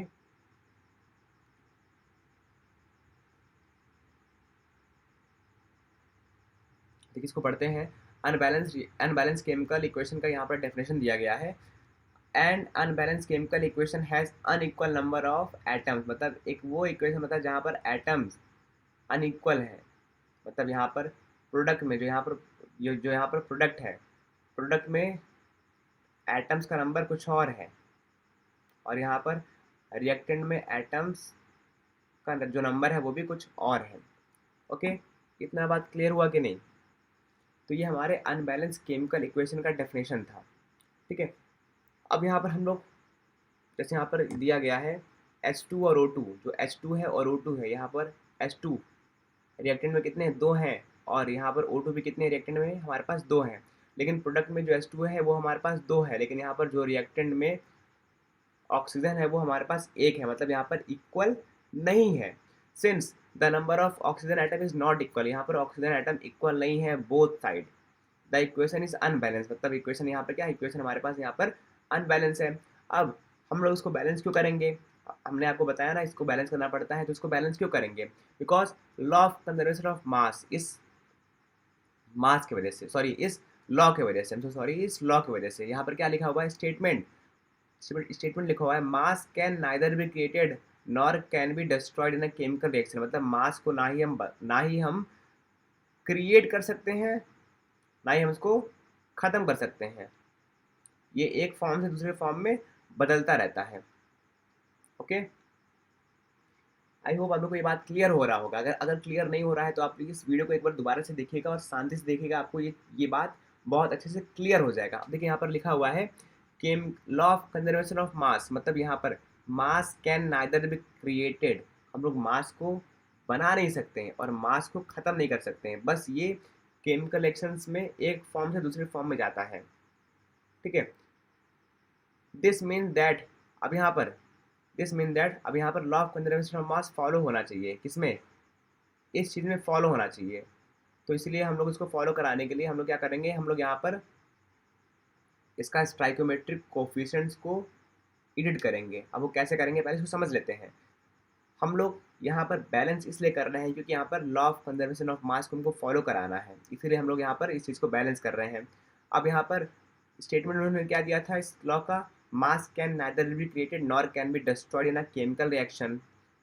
इसका मतलब ये है this mean that total mass of the reactant must be equal to the total mass of the product. मतलब यहाँ पर जो रिएक्टेंट का मास जितना भी रहेगा उतना ही मास किसका रहेगा, प्रोडक्ट का रहेगा। किसका रहेगा? प्रोडक्ट का। बात क्लियर हो गया? जैसे यहाँ पर हमने एग्जांपल लिया ना कि यहाँ पर रिएक्टेंट 10 ग्राम बी है और 50 ग्राम ए है, दोनों को मिला के कितना बन गया, 60 बन गया कि नहीं। मतलब ये हमारा प्रोडक्ट है, ये हमारा क्या है, ये हमारा रिएक्टेंट है। रिएक्टेंट एक ए है एक बी है। तो यहाँ पर क्या बन गया, यहाँ पर हमारा क्या बन गया, यहाँ पर हमारा जो मास है रिएक्टेंट का वो किसके इक्वल हो गया, वो हो गया हमारा मास ऑफ प्रोडक्ट के। ओके, कोई दिक्कत समझने में? तो यहाँ पर जो मैंने समझाया वही चीज़ दिया गया है। आगे बढ़ते हैं। अब यहाँ पर हमारा अगला टॉपिक आता है balancing of the chemical equation. कैसे हम लोग केमिकल इक्वेशन को बैलेंस करें। हम लोग सीख चुके हैं कि केमिकल रिएक्शंस क्या होते हैं। अच्छा चलिए एक बार हम लोग इसको रिकैप कर लेते हैं। हमने अभी तक क्या क्या सीखा। हमने ये देखा कि what is physical change, physical change क्या होते हैं, ठीक है। फिर हमने देखा what is chemical change, chemical change क्या होते हैं। इसके बाद हमने जाना what is chemical reaction, chemical reaction क्या होते हैं। The rearrangement of atom where new substance with new properties are formed. हम लोग क्या बोलेंगे, इसको हम लोग बोलेंगे केमिकल रिएक्शन बोलेंगे। अब केमिकल रिएक्शन को दर्शाने के लिए हमने पढ़ा केमिकल इक्वेशन पढ़ा, ठीक है। अब उसके बाद हमने ये देखा कि यहाँ पर जो एटम्स है, नंबर ऑफ एटम्स रिएक्टेंट में और प्रोडक्ट में क्या है, अलग अलग है, तो वो अनबैलेंस हो जाएगा। तो हमने देखा कि अनबैलेंस क्या चीज़ होती है, उसको समझा। अब यहाँ पर हम लोग समझने वाले हैं बैलेंसिंग। बैलेंसिंग किसे बोलते हैं, और हम लोग ये भी पढ़ चुके हैं रिएक्टेंट प्रोडक्ट क्या होता है, बैलेंस केमिकल रिएक्शन क्या होता है। बैलेंस केमिकल रिएक्शन बेसिकली वो होता है जहाँ पर एक ऐसा एक केमिकल इक्वेशन जहाँ पर नंबर ऑफ एटम्स प्रोडक्ट में और रिएक्टेंट में क्या होंगे, दोनों जगह सेम होंगे, उसको हम लोग बोलेंगे बैलेंस केमिकल इक्वेशन। अब बैलेंस करने के लिए हम लोग को सीखना पड़ेगा ये टॉपिक, ये वाला जो ऊपर आपको दिख रहा है, balancing of the chemical equation, ठीक है।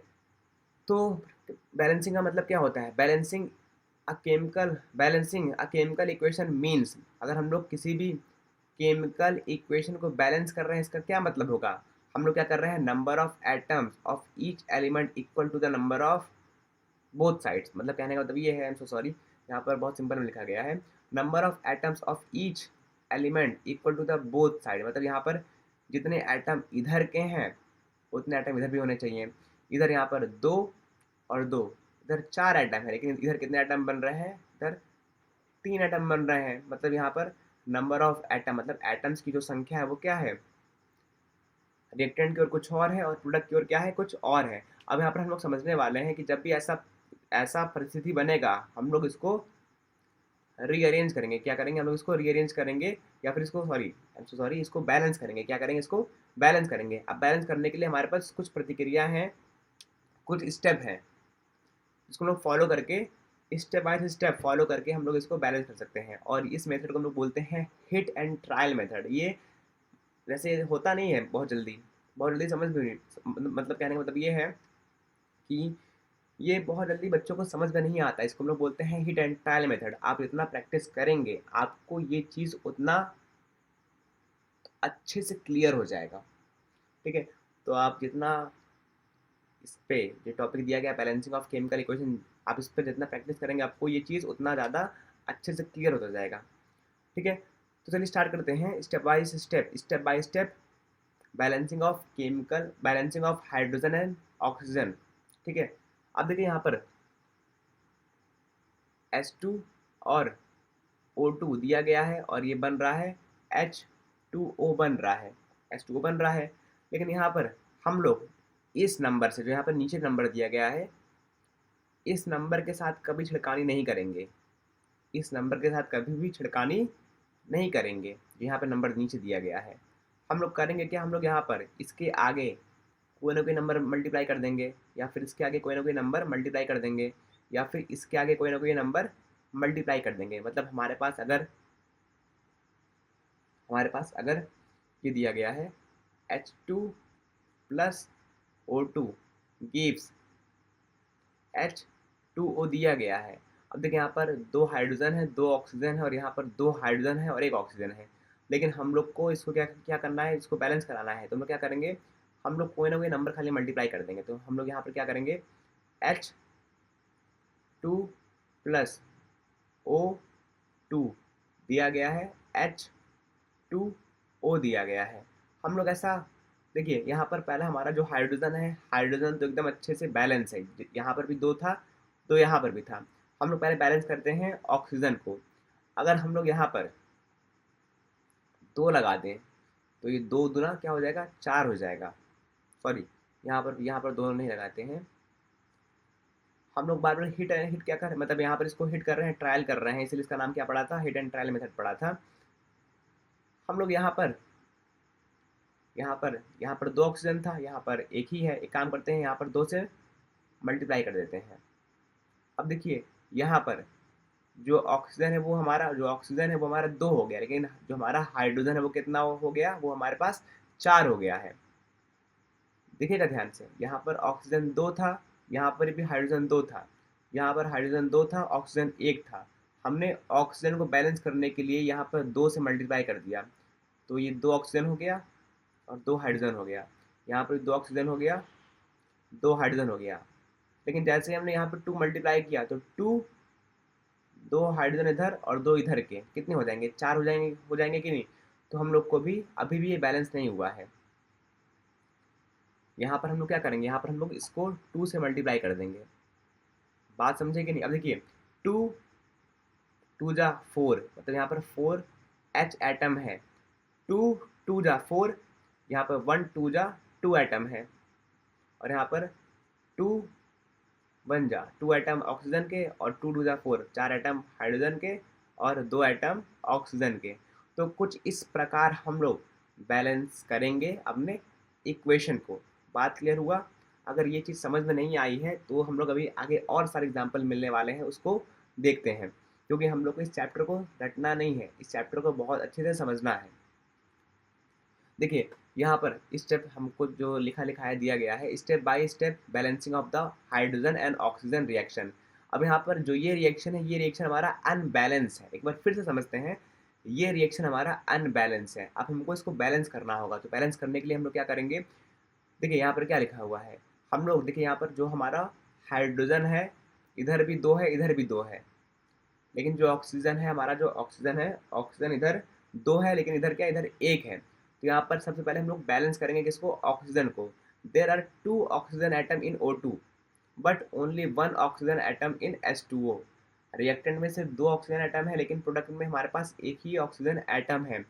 तो हम लोग पहले इसको ऑक्सीजन को बैलेंस करेंगे। तो बैलेंस करने के लिए हमने क्या किया, हमने यहाँ पर H2O में 2 से मल्टीप्लाई कर दिया, यहाँ पर 2 से मल्टीप्लाई कर दिया।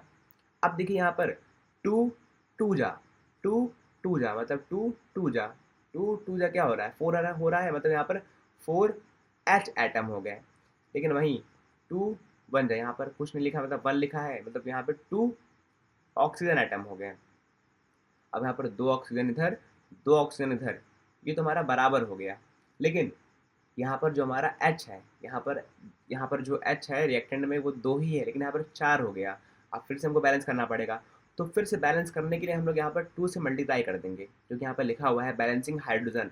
अब हमारा जो हाइड्रोजन था वो क्या हो गया, वो अनबैलेंस हो गया था जब हमने ऑक्सीजन में, मतलब H2O में 2 से मल्टीप्लाई किया था। जब ऑक्सीजन को बढ़ाया था, 2 से मल्टीप्लाई किया था, तो वहाँ पर यहाँ पर 4 हो गया कि नहीं H।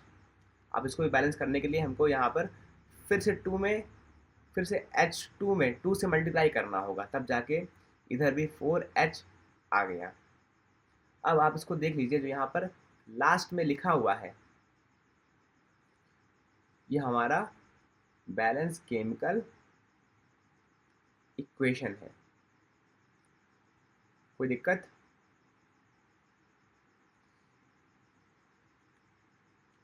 तो यहाँ पर हो क्या रहा है, बैलेंस इसको हम लोग क्यों बोल रहे हैं, बैलेंस हम लोग इसको इसलिए बोल रहे हैं क्योंकि यहाँ पर जो एलिमेंट है H है और O है, ठीक है।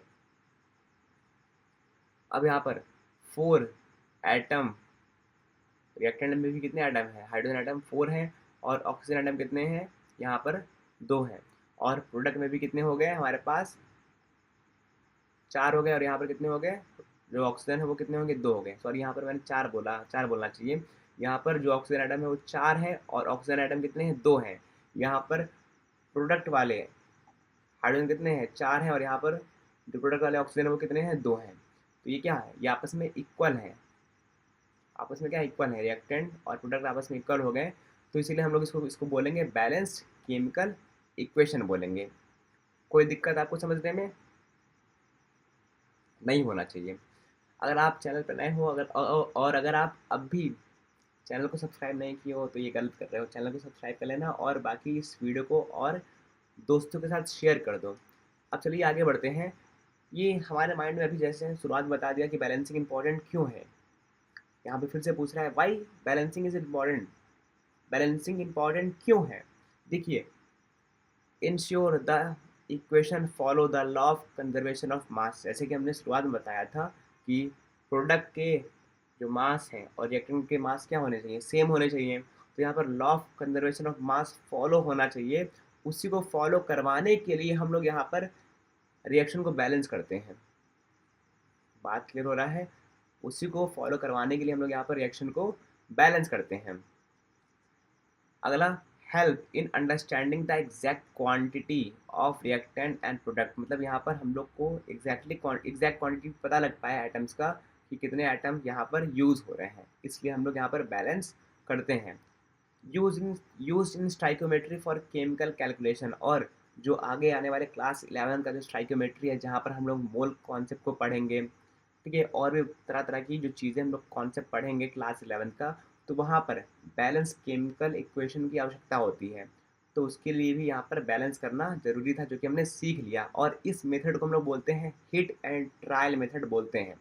ओके, यहाँ पर एक और हमको दिया गया है, केमिकल इक्वेशन दिया गया है। अगर आप इस केमिकल इक्वेशन को देखेंगे तो यहाँ पर Fe सिर्फ एक ही है और H2O, यहाँ पर हाइड्रोजन वो 2 हैं और ऑक्सीजन कितने हैं, 1 है। वहीं जो हमारा प्रोडक्ट है, प्रोडक्ट को देखें तो यहाँ पर हमारे पास Fe3 है, हमारे पास ऑक्सीजन 4 है और जो हाइड्रोजन है हाइड्रोजन हमारे पास 2 है। अब यहाँ पर हम लोग क्या कर रहे हैं, इसको बैलेंस करने की कोशिश कर रहे हैं। ये एक और क्वेश्चन है, अगर आपको समझ में नहीं आया है लास्ट वाला तो आप इसको देखकर समझ सकते हैं। अब देखिए हमारे पास count the number of atoms on both side, हम लोग क्या कर रहे हैं, नंबर ऑफ एटम्स को बोथ साइड क्या कर रहे हैं, काउंट कर रहे हैं। यहाँ पर Fe में कितने, रिएक्टेंट में कितने हैं, 1 हैं। H कितने हैं हमारे पास, 2 हैं। और O कितने हैं, O हमारे पास 1 है। ओके, वहीं जो प्रोडक्ट है, प्रोडक्ट में हमारे पास जो Fe है वो 3 है, जो H है वो हमारे पास 2 है। ठीक है, इधर तो ऑलरेडी बैलेंस है, हमारा जो हाइड्रोजन है वो तो बैलेंस है, लेकिन हमारा जो आयरन है वो नॉट बैलेंस्ड है, मतलब बैलेंस नहीं है। और हमारा जो ऑक्सीजन है वो भी बैलेंस नहीं है। अब जाहिर सी बात है, अगर कोई भी एलिमेंट बैलेंस नहीं होगा तो वो क्या कहलाएगा, वो पूरा केमिकल इक्वेशन ही अनबैलेंस कहलाएगा। तो हमको इसको बैलेंस करना होगा। अब बैलेंस करने के लिए हम लोग इसको बैलेंस करते हैं। देखिए, अब यहाँ पर बैलेंस करने के लिए हम लोग सबसे पहले आयरन एटम लेंगे और उसको मल्टीप्लाई कर देंगे किससे, 3 से। 3 से मल्टीप्लाई कर दिया हमने, यहाँ पर इधर भी 3 Fe था, इधर भी क्या हो गया, 3 Fe हो गया। लेकिन यहाँ पर जो हमारा ऑक्सीजन एटम है, ऑक्सीजन एटम हमारे पास यहाँ पर 4 है। अगर हम लोग यहाँ पर 2 से मल्टीप्लाई कर दें तो 2 1 जा 2 हो जाएगा, ठीक है, 2 1 जा 2 हो जाएगा। लेकिन अभी भी हमारा जो ऑक्सीजन रहेगा वो अनबैलेंस रहेगा। हम लोग यहाँ पर, हमको 4 चाहिए ना, हम लोग को यहाँ पर 4 ऑक्सीजन चाहिए। तो हम लोग एक काम करते हैं, यहाँ पर डायरेक्टली 4 से मल्टीप्लाई कर देते हैं। तो 4O हो गया, कितना हो गया, 4O। अब 4O मतलब O4 यहाँ पे है और यहाँ पर भी 4O आ गया। लेकिन यहाँ पर हमारा जो हाइड्रोजन है वो इस साइड 8 हो गया। तो हम लोग एक काम करते हैं, इधर भी 8 बनाने के लिए यहाँ पर क्या कर रहे हैं, 2 तो पहले से था, इधर 8 बनाने के लिए हम लोग यहाँ पर 4 से मल्टीप्लाई कर दे रहे हैं। ठीक है, मैं तो यहाँ खुद ही कर ले रहा हूँ, लेकिन अगर आप स्टेप बाय स्टेप देखेंगे तो यहाँ पर हमने क्या किया, यहाँ पर हमने पहले एफ ई को, जो हमारा एफ ई है, एफ ई को बैलेंस किया। बैलेंस करने के लिए हमने यहाँ पर इसके यहाँ पर 3 से मल्टीप्लाई कर दिया, 3 इधर तो 3 इधर हो गया। अगला स्टेप हमारा आता है बैलेंसिंग द ऑक्सीजन। अब हमारा एफ ई जो है हमारा बैलेंस हो चुका है, हमारा H2 भी बैलेंस था। अब हम लोग बैलेंस करने वाले हैं O को। अब यहाँ पर जो O है, O को बैलेंस करने के लिए हम लोग क्या करेंगे, देखिए हमारे लेफ्ट साइड यहाँ पर रिएक्टेंट साइड में हमारे पास सिर्फ एक ही O है, लेकिन उस साइड क्या है, उस साइड हमारे पास 4 है।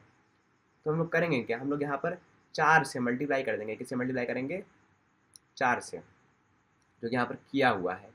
अब यहाँ पर हमने 4 से मल्टीप्लाई कर दिया, तो यहाँ पर 4O हो गया, लेकिन यहाँ पर जो हमारा हाइड्रोजन है वो क्या हो गया, अब हमारा हाइड्रोजन ही अनबैलेंस हो गया।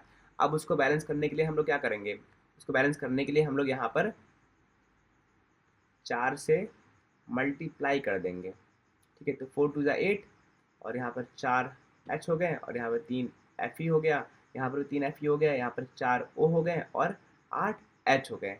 तो ये जो हमारा ये इक्वेशन है, ये वाला 3Fe plus 4H2O gives Fe3O4 plus 4H2O।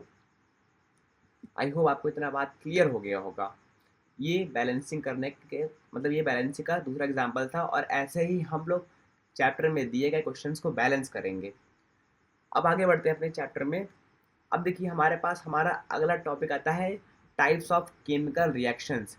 Chemical reaction के कितने टाइप होते हैं उसको हम लोग जानने वाले हैं।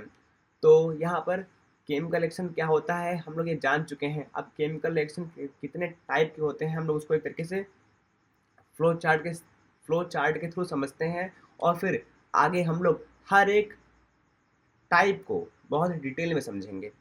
तो सबसे पहले हमारा आता है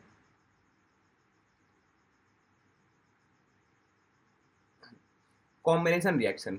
केमिकल रिएक्शन में हमारा सबसे पहले आता है कॉम्बिनेशन रिएक्शन। कॉम्बिनेशन रिएक्शन क्या होता है, जहाँ पर दो चीज़ें जुड़ रही होती हैं, कंबाइन हो रही होती हैं। क्या होती हैं, कंबाइन हो रही होती हैं, उसको हम लोग क्या बोलेंगे, उसको हम लोग कॉम्बिनेशन रिएक्शन बोलेंगे।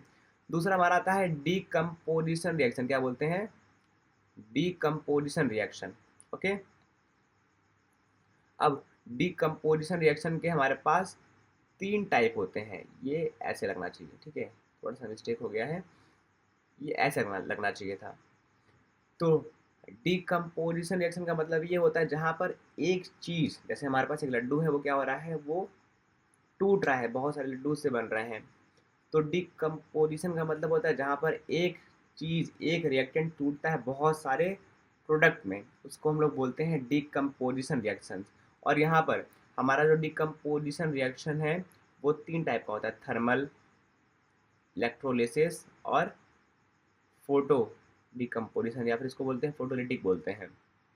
तीसरा हमारा आता है डिस्प्लेसमेंट रिएक्शन। क्या आता है हमारा, हमारा आता है डिस्प्लेसमेंट रिएक्शन, ये वाला, इसको हम बोलते हैं डिस्प्लेसमेंट रिएक्शन बोलते हैं।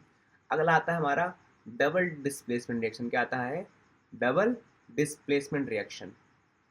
ये तो हमारे टाइप हो गए उसके केमिकल रिएक्शंस के। फिर हम देखेंगे ऑक्सीडेशन एंड रिडक्शन रिएक्शंस क्या होते हैं, एक्सोथर्मिक और एंडोथर्मिक रिएक्शन क्या होते हैं, ठीक है, और प्रिसिपिटेशन रिएक्शन क्या होते हैं, हम लोग इसको जानेंगे। तो ये कुछ एक ये हमारा क्लासिफिकेशन है केमिकल रिएक्शंस का, ओके, जो कि हमने फ्लो चार्ट के थ्रू समझ लिया है।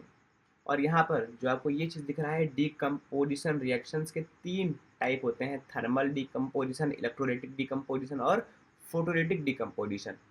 इतना बात क्लियर हो गया।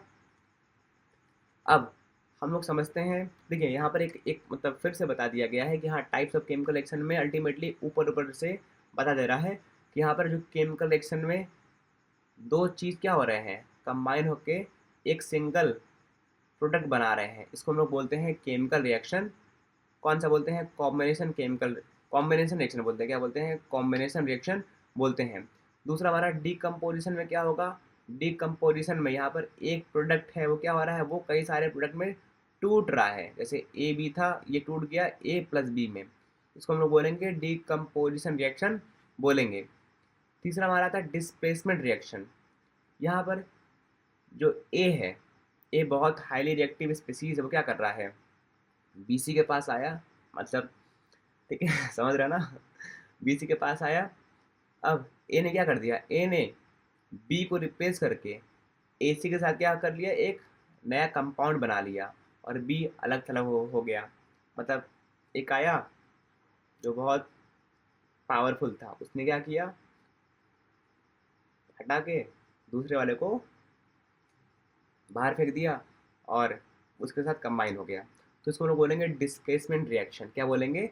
डिस्प्लेसमेंट रिएक्शन बोलेंगे। अगला हमारा आता है डबल डिस्प्लेसमेंट रिएक्शन। इसको भी समझते हैं। मतलब यहाँ पर क्या होता है, यहाँ पर होता है, ये है ए और बी है, सी और डी है, तो इनके बीच ब्रेकअप हो गया, ठीक है, इनके बीच में ब्रेकअप हो गया। अब ये वाला आ जा रहा है डी के साथ और ये वाला बी सी के साथ, मतलब यहाँ पर आयंस क्या हो जा रहे हैं, एक्सचेंज हो जा रहे हैं। तो यहाँ पर इसी को हम लोग बोलते हैं डबल डिस्प्लेसमेंट रिएक्शन बोलते हैं। ऑक्सीडेशन क्या होता है? What is oxidation and reduction? Oxidation में क्या होता है, लॉस ऑफ इलेक्ट्रॉन होता है। रिडक्शन में गेन ऑफ इलेक्ट्रॉन होता है। अभी क्या चीज़ है, इसको हम लोग बहुत डिटेल में समझेंगे, लेकिन यहाँ पर ऊपर ऊपर से समझ लेते हैं। एक्सोथर्मिक रिएक्शन क्या होता है और एंडोथर्मिक रिएक्शन क्या होता है? एक्सोथर्मिक रिएक्शन वो होता है जहाँ से हीट निकल रही होती है, जहाँ से ऊर्जा निकल रही होती है। और हमारा एंडोथर्मिक रिएक्शन किसे बोलते हैं? जहाँ पर हीट की आवश्यकता हमको होती है। ओके, ठीक है। हमारा आता है प्रिसिपिटेशन रिएक्शंस। एक ऐसा रिएक्शन जहाँ पर सॉलिड फॉर्म होता है, मतलब एक प्रिसिपिटेट फॉर्म होता है, उसको हम लोग बोलेंगे प्रिसिपिटेशन रिएक्शंस। ओके, अब आगे बढ़ते हैं। तो हमारा पहला टॉपिक आता है व्हाट इज कॉम्बिनेशन रिएक्शन। हम लोग कॉम्बिनेशन रिएक्शंस को पढ़ने वाले हैं। कॉम्बिनेशन रिएक्शंस क्या होता है? देखिए यहाँ पर साफ साफ, ये भी बहुत आसान सा टॉपिक है, कॉम्बिनेशन रिएक्शन क्या होता है। तो यहाँ पर इसको पढ़ते हैं, व्हाट इज कॉम्बिनेशन रिएक्शन। क्या है कॉम्बिनेशन रिएक्शन? देखिए, what is combination reaction? A combination reaction is when two or more substance react together to form one single product। मतलब यहाँ पर दो या दो से अधिक चीज, दो या दो से अधिक सब्सटेंस जुड़ के एक सिंगल प्रोडक्ट फॉर्म कर रहा है, उसको हम लोग बोलते हैं कॉम्बिनेशन रिएक्शन। क्या बोलते हैं? कॉम्बिनेशन रिएक्शन बोलेंगे। जैसे हमारे पास लड्डू ये था, एक लड्डू हमारे पास ये था, हमने इसको मिला के एक बड़ा सा लड्डू बना दिया। तो ये किसका एग्जाम्पल है? ये हमारा एग्जाम्पल है कॉम्बिनेशन रिएक्शन का। मतलब एक लड्डू ये था, एक लड्डू ये था, जुड़ने के बाद एक बड़ा सा लड्डू बन गया। इसको हम लोग क्या बोलेंगे? इसको हम लोग बोलेंगे कॉम्बिनेशन रिएक्शन बोलेंगे। ठीक है, एग्जाम्पल के लिए हमने मैग्नीशियम लिया था और ऑक्सीजन लिया था, दोनों को जोड़ दिया तो क्या बन गया? हमारा मैग्नीशियम ऑक्साइड बन गया। यहाँ पर उसका रिएक्शन दिया गया है और ये बैलेंस रिएक्शन है। ठीक है, यहाँ पर Mg plus O2, Mg plus O2 मिलके क्या बन रहा है? 2MgO बन रहा है। ठीक है, 2MgO हमको देखने को मिल रहा है। ओके, तो आई होप आप लोग को ये बात क्लियर हो गया होगा।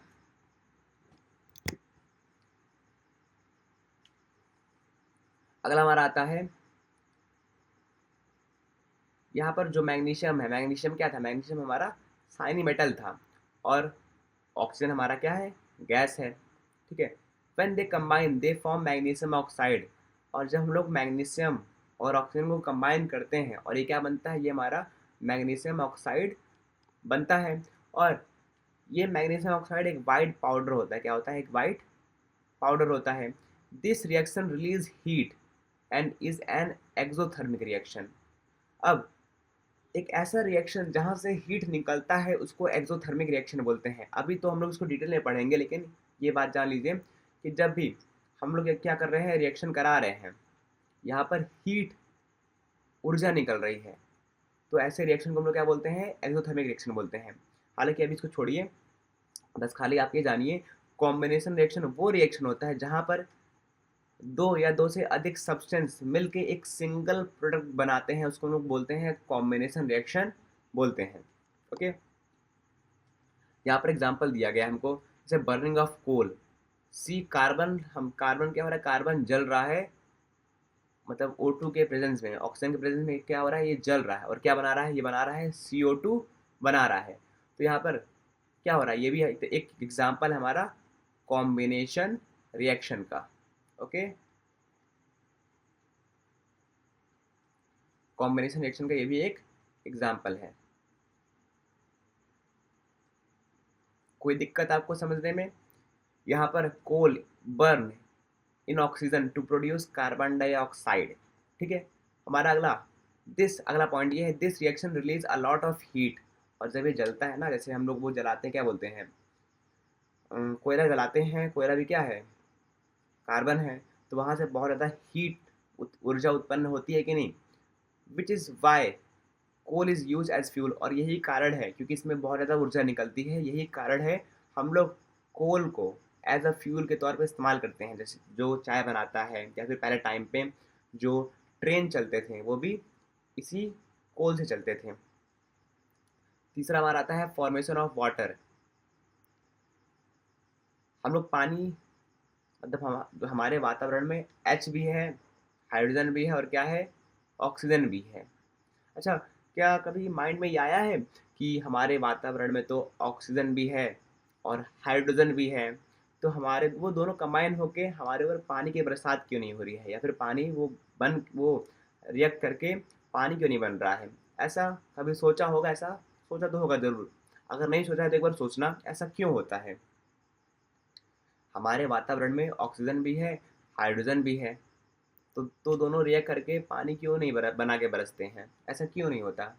ऐसा इसलिए नहीं होता क्योंकि कुछ रिएक्शन होने के लिए हमारे पास कुछ फेवरेबल कंडीशन होने चाहिए, वो तभी हो पाएंगे। बात क्लियर हो रहा है कि नहीं? अपने आप रिएक्शन नहीं करेंगे कि मतलब चलो यार रिएक्शन करते हैं। यहाँ पर ऑक्सीजन है, हाइड्रोजन भी है, ठीक है, ऑक्सीजन भी है, हाइड्रोजन भी है, लेकिन ये रिएक्शन तभी करेंगे जब कंडीशन फेवरेबल रहेंगी। ठीक है, तो यहाँ पर H2 है और O2 है, फेवरेट, ये क्या हो रहे हैं, ये फेवरेबल कंडीशन में, सॉरी, ये फेवरेबल कंडीशन में H2O बनाएंगे। यहाँ पर H2 हमारा गैस है, O2 भी हमारा क्या है, गैस है, और ये फॉर्म होकर क्या बना रहे हैं, H2 बना रहे हैं।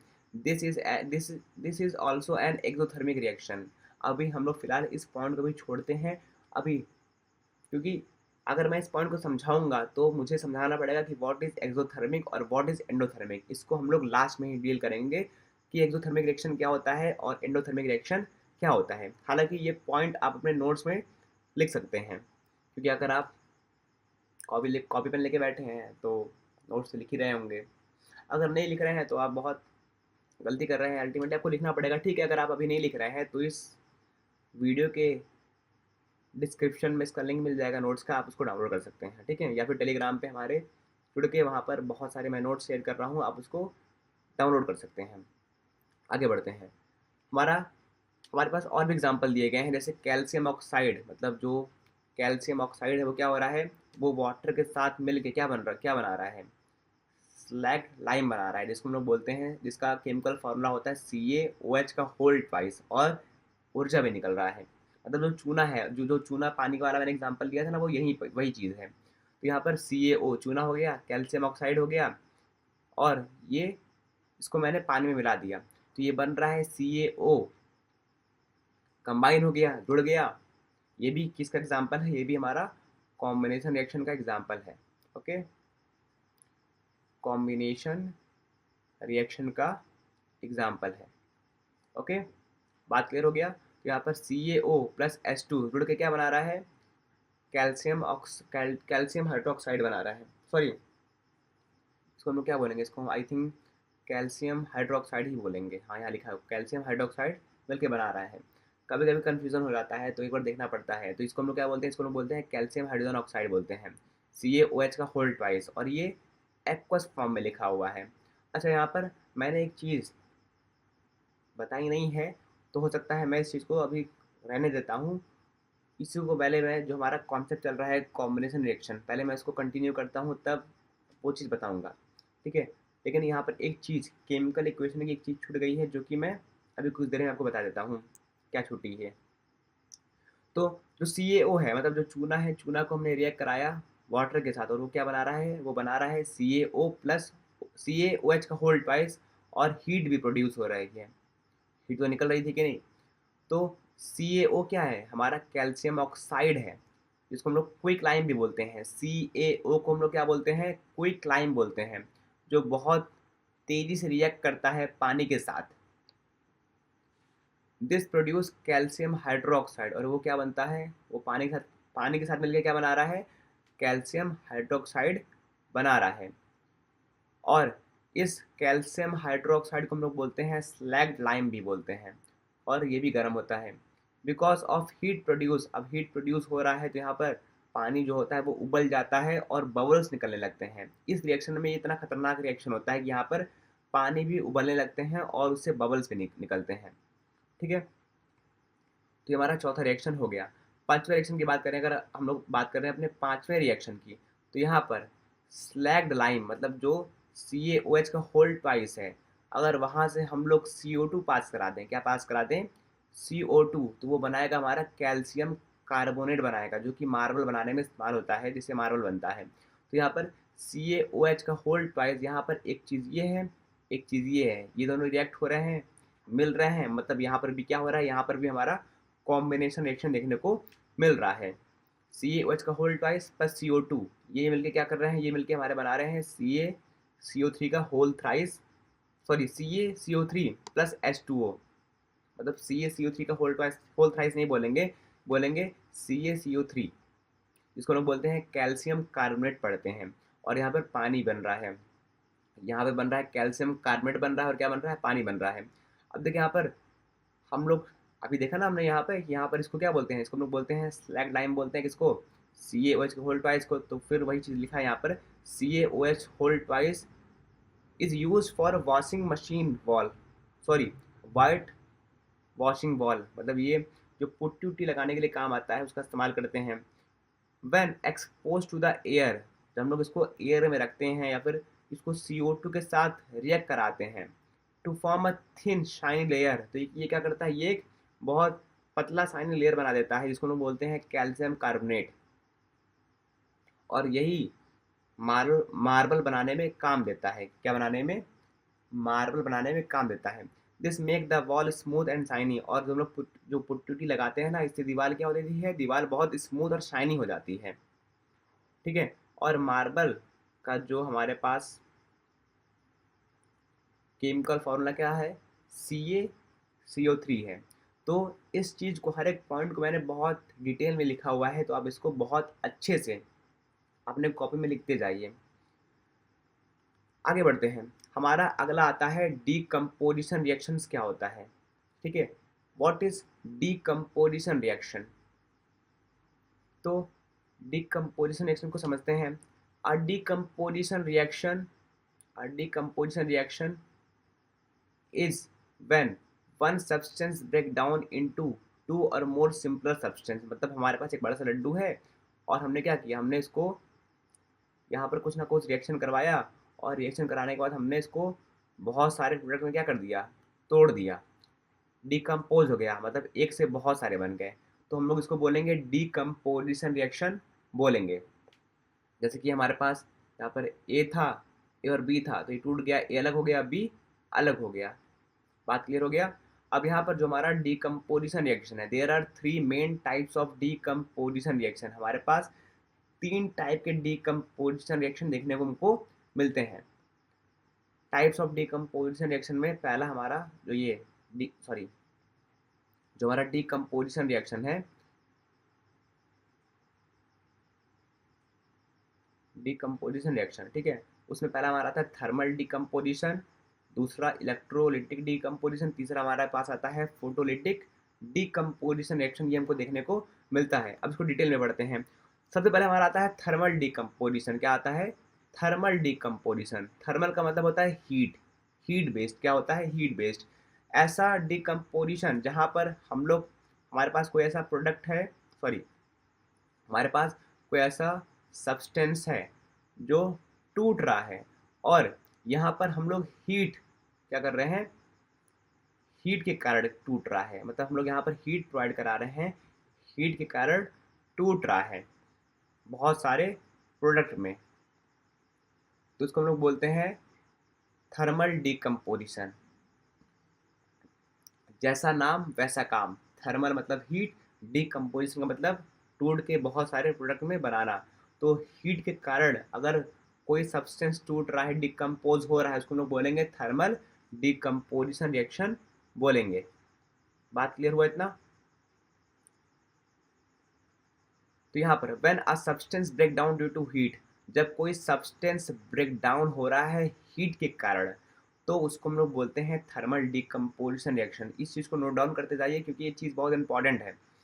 एग्जाम्पल के लिए हमारे पास कैल्शियम कार्बोनेट है, वो टूटेगा किसमें, क्विकलाइम में और कार्बन डाइऑक्साइड में। हमने CaCO3 लिया, उसको वहाँ पे हीट प्रोड्यूस किया, क्या किया हमने वहाँ पर हीट दिया, क्या दिया हमने वहाँ पर हीट दिया, तो वो टूट गया CaO में, वो कैल्शियम ऑक्साइड में और कार्बन डाइऑक्साइड में टूट गया। अब जो ये सब रिएक्शन है, ये सारे रिएक्शन बहुत इंपॉर्टेंट हैं, इसको आप कॉपी में लिखते जाइए। दूसरा हमारा एग्जाम्पल है ferrous sulphate crystal loses water heating blue green crystal. जब हम लोग क्या करते हैं, फेरस सल्फेट क्रिस्टल को हीट करते हैं तो वो टूट जाता है, जो कि यहाँ पर एग्जांपल दिया गया है FeSO4 इंटू 7H2O। हमने यहाँ पर फेरस सल्फेट क्रिस्टल को हीट किया, हीट दिया, क्या हो गया, ये FeSO4 बन गया, टूट गया, फेरस सल्फेट बन गया और यहाँ पर वाटर निकल गया। तीसरा हमारे पास आता है तीसरा रिएक्शन फेरस सल्फेट डिकम्पोज। यहाँ पर जो फेरस सल्फेट है ये फिर से डिकम्पोज हो रहा है, जब इसको और हीट देंगे ये बनेगा आयरन ऑक्साइड बनेगा, फिर बनेगा सल्फर डाइऑक्साइड बनेगा और सल्फर ट्राइऑक्साइड बनेगा। बात क्लियर हो गया? तो ये कुछ एग्जाम्पल थे थर्मल डिकम्पोजिशन रिएक्शन के। और थर्मल डिकम्पोजिशन रिएक्शन क्या होता है, ऐसा रिएक्शन जहाँ पर चीज़ें टूट रही हैं, और किस कारण से टूट रही हैं, हीट देने के कारण से टूट रही हैं, तो इसी को हम लोग बोल रहे हैं थर्मल डिकम्पोजिशन रिएक्शन बोल रहे हैं। कोई दिक्कत नहीं होना चाहिए।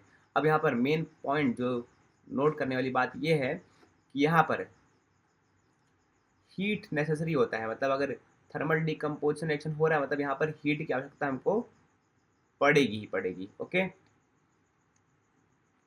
हमारा अगला आता है फोटोकेमिकल डिकम्पोजिशन। फोटो का मतलब होता है लाइट। हम लोग क्लास 6 7 में पढ़ते हैं ना कि फोटोसिंथेसिस हो रहा है, यहाँ पर क्या हो रहा है, फोटोसिंथेसिस हो रहा है, तो मतलब यहाँ पर सनलाइट आ रही है, मतलब यहाँ पर सनलाइट बेस्ड रिएक्शन की बात कर रहे हैं। When a substance break down due to sunlight, जब कोई सब्सटेंस क्या हो रहा है, ब्रेक डाउन हो रहा है सनलाइट के कारण, किसके कारण, सनलाइट के कारण, तो उस रिएक्शन को हम लोग बोलेंगे फोटो केमिकल डिकम्पोजिशन। और इसका एग्जाम्पल जो कि एनसीईआरटी में बहुत इंपॉर्टेंट है क्योंकि बच्चों को याद नहीं रहता, तो यहाँ पर इसका एग्जाम्पल दिया गया है हाइड्रोजन पर ऑक्साइड डिकम्पोजेस इन सनलाइट, मतलब H2O2 है वो क्या हो रहा है, डिकम्पोज हो रहा है, और यहाँ पर पानी निकल रहा है और क्या निकल रहा है, O2 निकल रहा है। और इसका इस्तेमाल हम लोग करते हैं फोटोग्राफी में, इसका एप्लीकेशन भी बता दिया हमने कि इसका इस्तेमाल होता है फोटोग्राफी में। ओके, तो अभी तक जितना हमने पढ़ा, क्या आपको ये चीज़ समझ में आ रहा है कि नहीं? अगर समझ में आ रहा है तो आप इस वीडियो को लाइक करते जाइए और चैनल को सब्सक्राइब करते जाइए और अपने दोस्तों को शेयर कर दीजिए, क्योंकि इससे मेरा जो मोटिवेशन है वो बढ़ जाएगा और ऐसे बहुत सारे कंटेंट आ रहे होंगे, तो सपोर्ट करते जाइए। बाकी आगे बढ़ते हैं, खैर वो तो आपके ऊपर डिपेंड करता है। तो ये बात क्लियर हो गया कि नहीं? फोटो डिकम्पोजिशन एक्शन उसे उसको बोलते हैं जहाँ पर सनलाइट के कारण हमारा जो रिएक्टेंट है वो टूट रहा है बहुत सारे प्रोडक्ट में, उसको हम लोग बोलेंगे फोटो डिकम्पोजिशन रिएक्शन। ठीक है, वैसे और भी रिएक्शन होते हैं, यहाँ पर मैंने एक रिएक्शन वो दिखा दिया, जैसे कि एक बार फिर से देख लीजिए। यहाँ पर 2H2 और O2 है, यहाँ पर हमने, यहाँ पर ये लिक्विड फॉर्म में, किस फॉर्म में, लिक्विड फॉर्म में है। ठीक है, हमने यहाँ पर सनलाइट दिया तो क्या हो गया, ये टूट गया, क्या बन गया, पानी बन गया, H2O बन गया लिक्विड, और यहाँ पर ऑक्सीजन गैस निकल गया। ओके, अगला आता है हमारा इलेक्ट्रोलिटिक डिकम्पोजिशन रिएक्शन। एक ऐसा डिकम्पोजिशन रिएक्शन जहाँ पर हम लोग करंट पास करा रहे हैं। क्या पास करा रहे हैं? करंट। करंट पास करा रहे हैं तो वहाँ पर प्रोडक्ट करंट के कारण टूट रहे हैं, सॉरी, जो रिएक्टेंट हैं वो करंट के कारण टूट के बहुत सारे प्रोडक्ट बना रहे हैं, उसको हम लोग बोलते हैं इलेक्ट्रोलिटिक डिकम्पोजिशन रिएक्शन बोलते हैं। कोई दिक्कत? इसको पढ़ लेते हैं। When a substance break down due to electric current, एक ऐसा सब्सटेंस जब वो इलेक्ट्रिक करंट के कारण क्या हो रहा है? ब्रेक डाउन हो रहा है, उसको हम लोग बोलेंगे इलेक्ट्रोलिटिक डिकम्पोजिशन रिएक्शन बोलेंगे। फॉर एग्जाम्पल के लिए हमारे पास क्या है? Water splitting into hydrogen and oxygen. हम लोग अगर पानी में तार डालते हैं तो वहाँ पर इलेक्ट्रोड, एनोड, एनोड कैथोड, वो सब बात की बात है। लेकिन यहाँ पर जब हम लोग पानी में क्या कर रहे हैं, वाटर में, लिक्विड में हम लोग करंट पास करा रहे हैं। क्या पास करा रहे हैं? करंट। तो वहाँ पर क्या होगा? वहाँ पर बबल्स निकलेंगी, मतलब वहाँ पर एक तरफ हाइड्रोजन निकलेगा और दूसरी तरफ ऑक्सीजन निकलेगा। ओके, हमारा अगला एग्जाम्पल आता है इलेक्ट्रोलिसिस ऑफ सोडियम क्लोराइड, जिसको ब्राइन बोलते हैं। यहाँ पर NaCl एक्वस फॉर्म में है, हम लोग इलेक्ट्रिसिटी को पास करा रहे हैं, तो यहाँ पर Na अलग हो जाएगा और Cl अलग हो जाएगा। ये भी एक एग्जाम्पल है इसका इलेक्ट्रोलिटिक डिकम्पोजिशन रिएक्शंस का।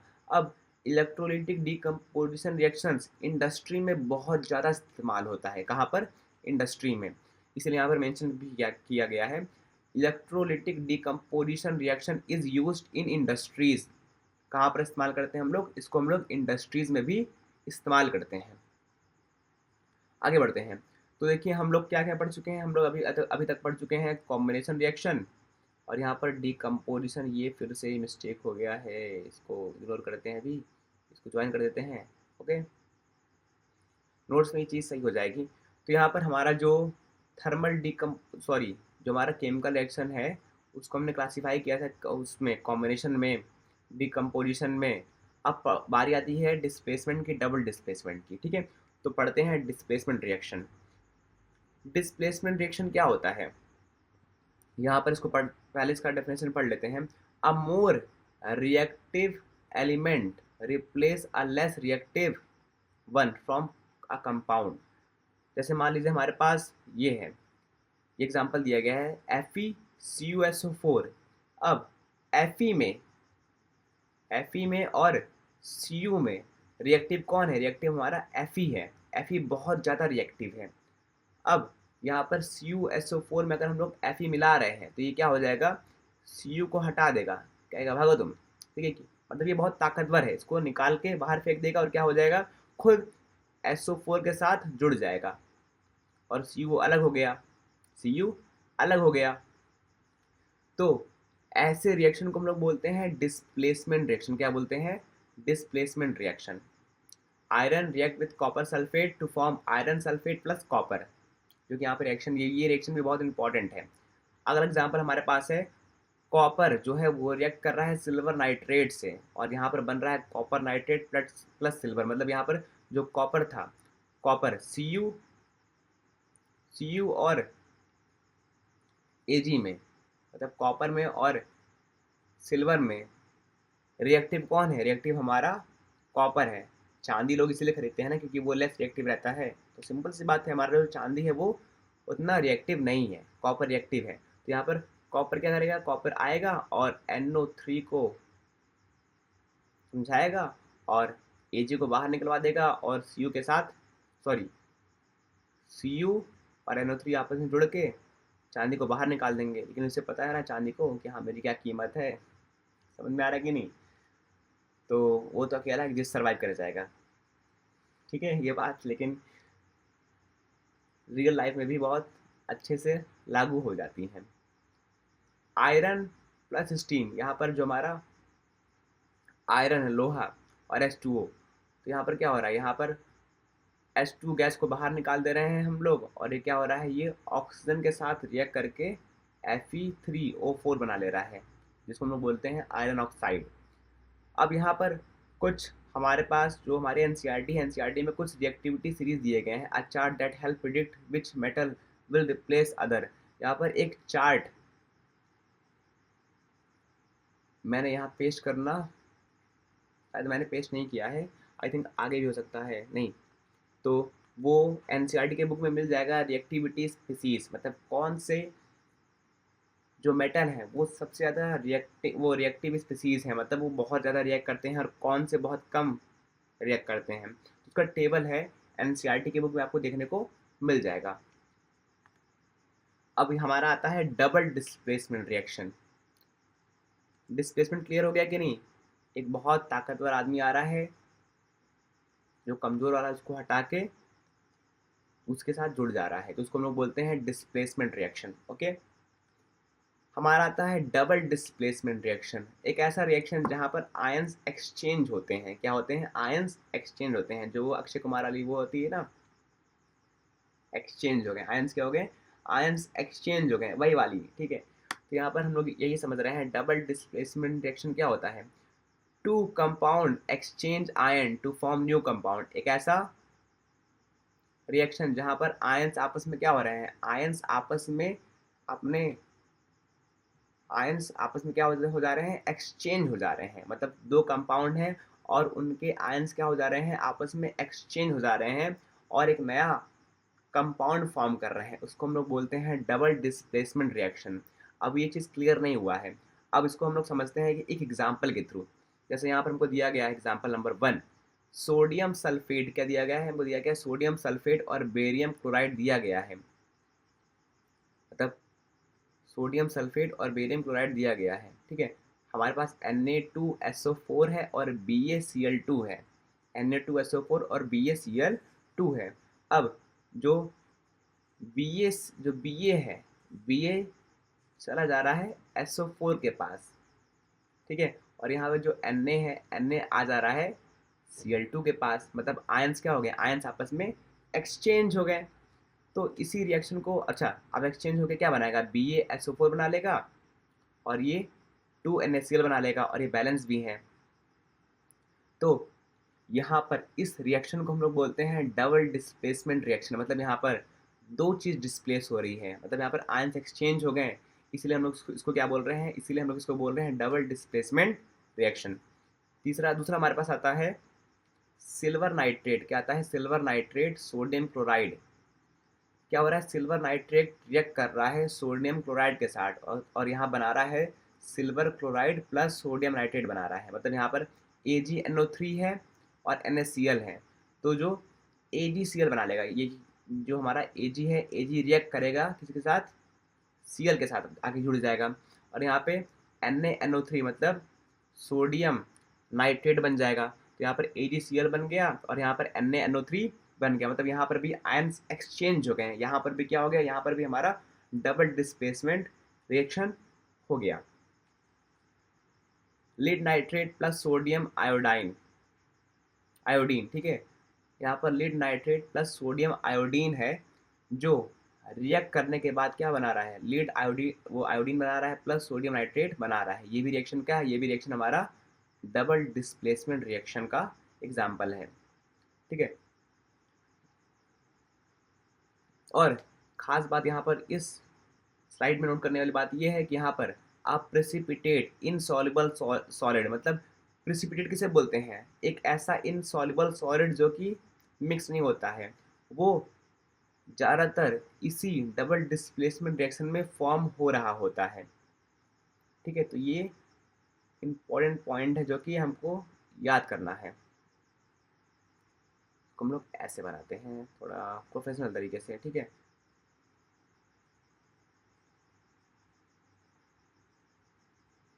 ये ठीक है, ये हमारे लिए इम्पोर्टेंट है। बात क्लियर हो गया? अब आगे बढ़ते हैं।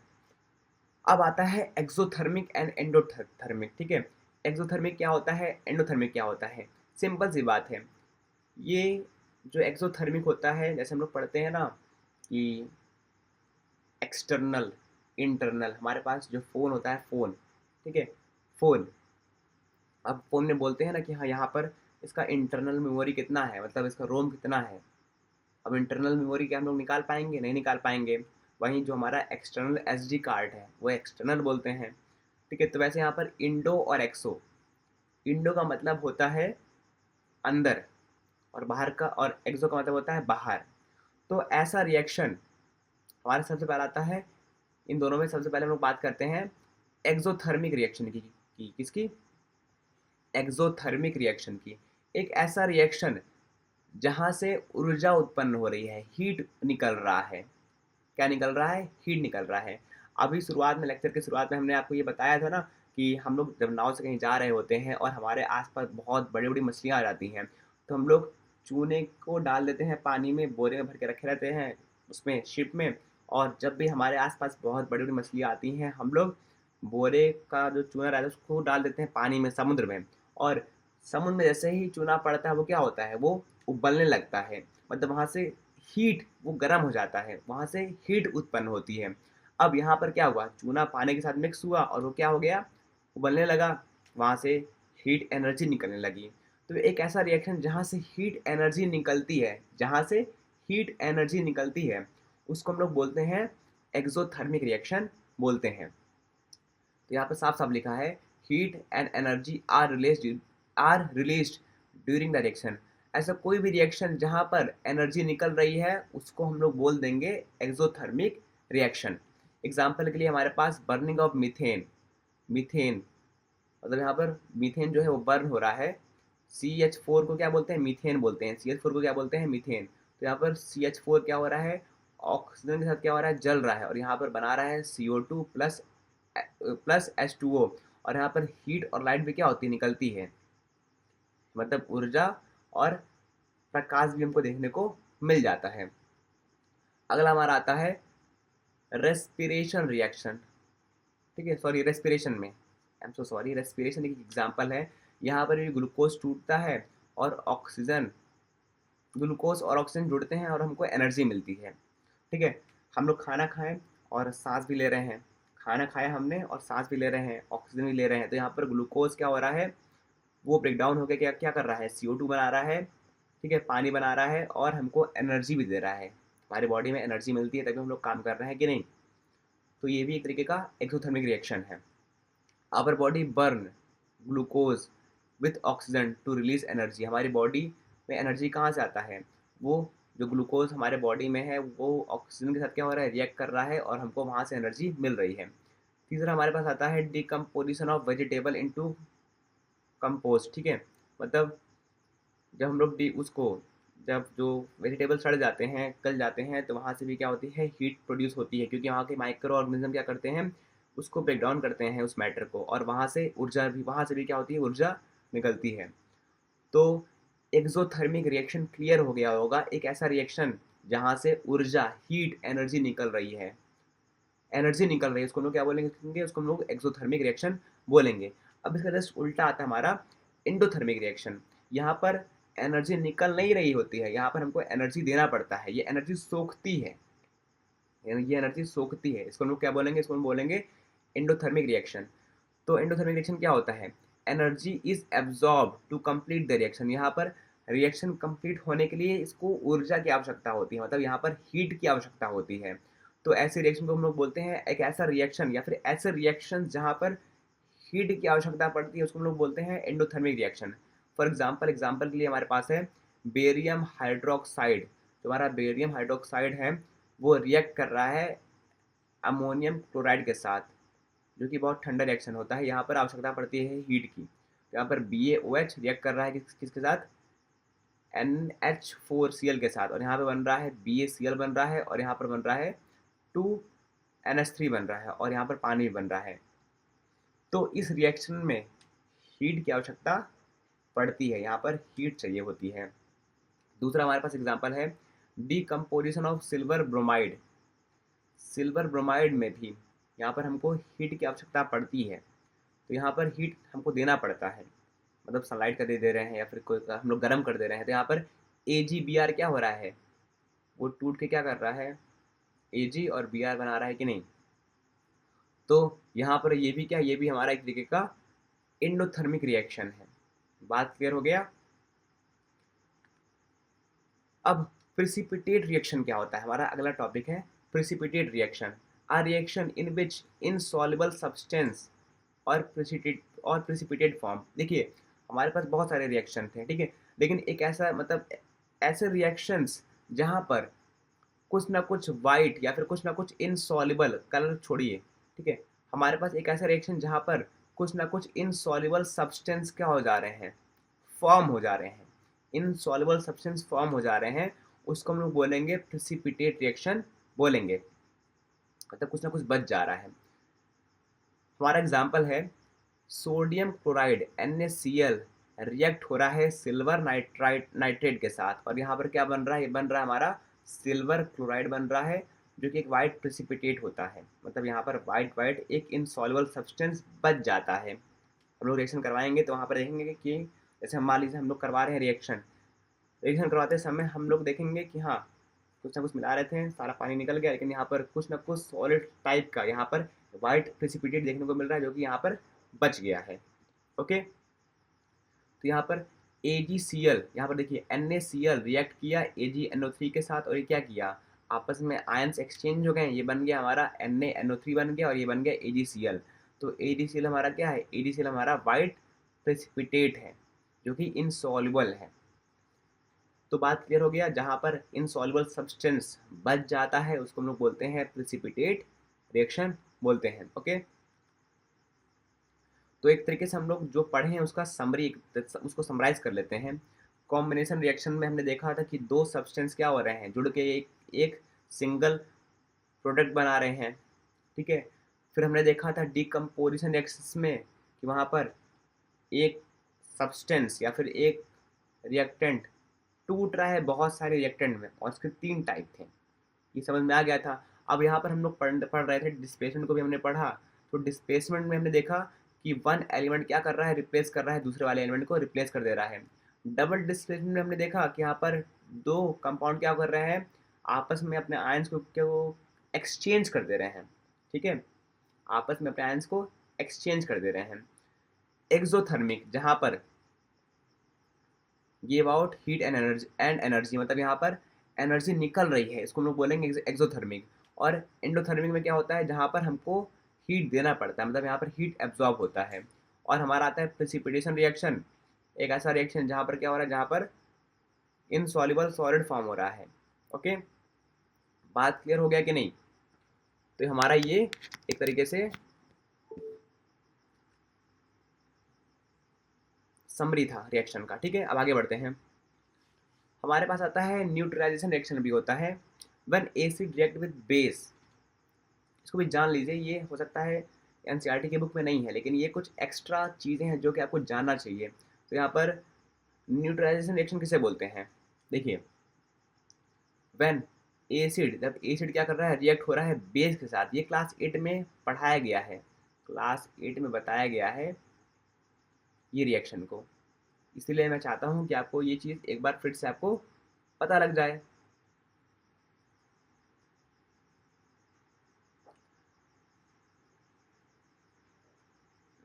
When acid react with base to form salt and water, ठीक है। जब HCl से एग्जाम्पल लेते हैं, HCl प्लस NaOH, HCl हमारा एसिड है, NaOH हमारा बेस है, ये रिएक्ट होगा, क्या क्या बनाएगा, बनाएगा NaCl, जो कि नमक होता है, और यहाँ पर क्या बना देगा, ये पानी बना देगा H2O। ओके, तो जब भी एसिड और बेस क्या होते हैं, एसिड और बेस क्या कर रहे हैं, आपस में रिएक्ट करके साल्ट और वाटर बना रहे हैं। तो इसी रिएक्शन को हम लोग बोलते हैं न्यूट्रलाइजेशन रिएक्शन बोलते हैं। यहाँ पर एसिड है प्लस बेस है, ये रिएक्ट किया, साल्ट प्लस वाटर बना दिया, और यहाँ से हीट भी क्या हो रहा है, प्रोड्यूस हो रहा है। जैसे यहाँ पर साफ साफ एग्जाम्पल जो मैंने यहाँ पर लिखा हुआ है वो यहीं पे मेंशन था, ठीक है। HCl plus NaOH gives NaCl plus H2O। अब ये रिएक्शन बहुत जगह इस्तेमाल होता है, जैसे कि यहाँ पर दिया गया है, मेडिकल में इस्तेमाल हो रहा है, ठीक है, इंडस्ट्रीज़ में इस्तेमाल हो रहा है, एग्रीकल्चर में सॉइल का पीएच कंट्रोल करने के लिए इस्तेमाल हो रहा है, इंडस्ट्री में सोप साबुन बनाने के लिए इस्तेमाल हो रहा है, और यहाँ पर एसिडिटी या फिर एंटी एसिड बनाने के लिए इस्तेमाल हो रहा है। ओके, अब देखिए हमारे पास आता है ऑक्सीडेशन क्या होता है, व्हाट इज ऑक्सीडेशन। ऑक्सीडेशन का मतलब क्या होता है और रिडक्शन का मतलब क्या होता है? देखिए, समझते हैं ऑक्सीडेशन। What is oxidation? अगर बात करें ऑक्सीडेशन की, ये टॉपिक भी बहुत इंपॉर्टेंट है और यहाँ पे लगभग बोर्ड्स में कंपटीशन के पॉइंट ऑफ व्यू से और बोर्ड के पॉइंट ऑफ व्यू से यहाँ पर बहुत सारा क्वेश्चन हमको देखने को मिल जाएंगे। ठीक है, तो यहाँ पर हमारा जो ऑक्सीडेशन है, पहले हम लोग समझते हैं व्हाट इज ऑक्सीडेशन, वो होता क्या है। जब भी रिएक्शन में हम लोग ऑक्सीजन को ऐड करेंगे, क्या करेंगे, ऑक्सीजन को ऐड करेंगे, मतलब एडिशन ऑफ ऑक्सीजन। हम लोग ऑक्सीजन को क्या क्या क्या कर रहे हैं, O2 को ऐड कर रहे हैं और H2 को क्या कर रहे हैं, रिमूव कर रहे हैं। क्या कर रहे हैं, रिमूव। तो वहाँ पर हम लोग क्या बोलेंगे कि यहाँ पर ऑक्सीडेशन हुआ। ओके, जैसे एग्जांपल के लिए हमारे पास कॉपर है, कॉपर को हम लोग क्या कर रहे हैं, बर्न कर रहे हैं। तो यहाँ पे बन रहा है कॉपर ऑक्साइड बन रहा है, मतलब CO+O2। कॉपर को हमने बर्न किया, ये मतलब बर्निंग जब होगी तब हमेशा ऑक्सीजन वहाँ पर हमेशा वहाँ पे मौजूद रहेगा। तो यहाँ पर Cu+O2 बर्न होकर क्या बना रहा है, CuO बना रहा है। अब यहाँ पर ऑक्सीजन पहले देखिए, देखो यहाँ पर ऑक्सीजन पहले यहाँ पर नहीं था, लेकिन यहाँ पर ऑक्सीजन क्या हो गया, आके ऐड हो गया इस वाले में। तो यहाँ पर क्या हुआ, यहाँ पर ऑक्सीडेशन हो गया कि नहीं, क्या हो गया, ऑक्सीडेशन हमको देखने को मिल रहा है। ठीक है, दूसरा, अगर ऑक्सीजन ऐड हुआ तब भी क्या बोलेंगे हम लोग, ऑक्सीडेशन बोलेंगे। और अगर लॉस ऑफ हाइड्रोजन हो रहा है, जैसे यहाँ पर H2S था और यहाँ पर O था, तो यहाँ पर H2S+O क्या हो गया, यहाँ पर H के साथ O जाके मिल गया और यहाँ पर S अकेला हो गया। अब यहाँ पर जो S था, S ने H को लूज कर दिया, S ने S को S ने H को लूज कर दिया। ठीक है, H2 निकल गया, यहाँ पर H2O बन रहा है। तो यहाँ पर भी हम लोग क्या बोलेंगे, यहाँ पर भी क्या हो गया, यहाँ पर भी ऑक्सीडेशन हो गया। बात समझे कि नहीं, यहाँ पर देखो ऑक्सीजन ऐड नहीं हुआ, यहाँ पर H2 रिमूव हुआ है। क्या हुआ है, H2 रिमूव हुआ है। बात क्लियर हो गया, H2 हमारा क्या हुआ, H2 हमारा रिमूव हो गया, मतलब निकल गया।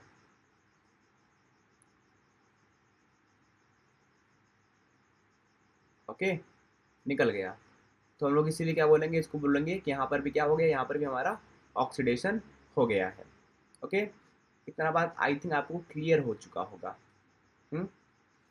आगे बढ़ते हैं, हमारा आता है ऑक्सीडाइजिंग एजेंट किसे बोलते हैं। What is oxidising agent, a substance that add,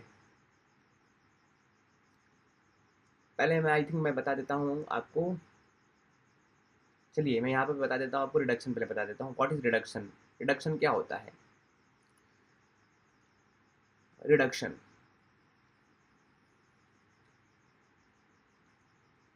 देखिए समझिए यहाँ पे व्हाट इज रिडक्शन, रिडक्शन क्या होता है, इसका मतलब होता है एडिंग ऑफ हाइड्रोजन। क्या होता है, एडिंग ऑफ हाइड्रोजन, मतलब जब हाइड्रोजन ऐड हो रहा होगा, क्या ऐड हो रहा होगा, H2, और losing of oxygen, loss of O2, तब उसको हम लोग बोलेंगे, उसको हम लोग बोलेंगे कि यहाँ पर क्या हो गया, यहाँ पर रिडक्शन हो रहा है। क्या हो रहा है, रिडक्शन। ओके, ठीक है। अब यहाँ पर कुछ आई थिंक वीडियो जो है वो बहुत लंबा हो गया है और इस वीडियो में हम लोग खैर इतना ही छोड़ते हैं। और जो हमारे पास अभी टॉपिक बचा हुआ है, बहुत छोटे टॉपिक बचा हुआ है, जिसको मैं रिकॉर्ड करके उसको ऐड कर दूंगा, तो या फिर उसका वीडियो में लिंक दे दूंगा, तो आप उस चीज़ को देख लीजिएगा, पार्ट 2 को।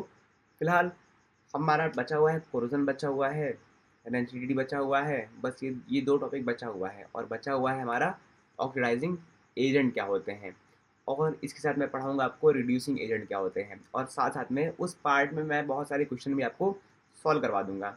तो ये पार्ट 1 यहीं तक रहने देते हैं, मिलते हैं किसी और, मिलते हैं अपने पार्ट 2 में। ठीक है, और भी यहाँ पर बहुत सारे वन शॉट देखने को मिल जाएंगे, तो सपोर्ट करते रहिए। अगर आपको यह चीज़ या वीडियो पसंद आया तो वीडियो को लाइक ज़रूर कीजिएगा, और चैनल पर नए हैं तो चैनल को सब्सक्राइब कर लीजिए। बाकी मिलते हैं अपने पार्ट 2 में। ओके।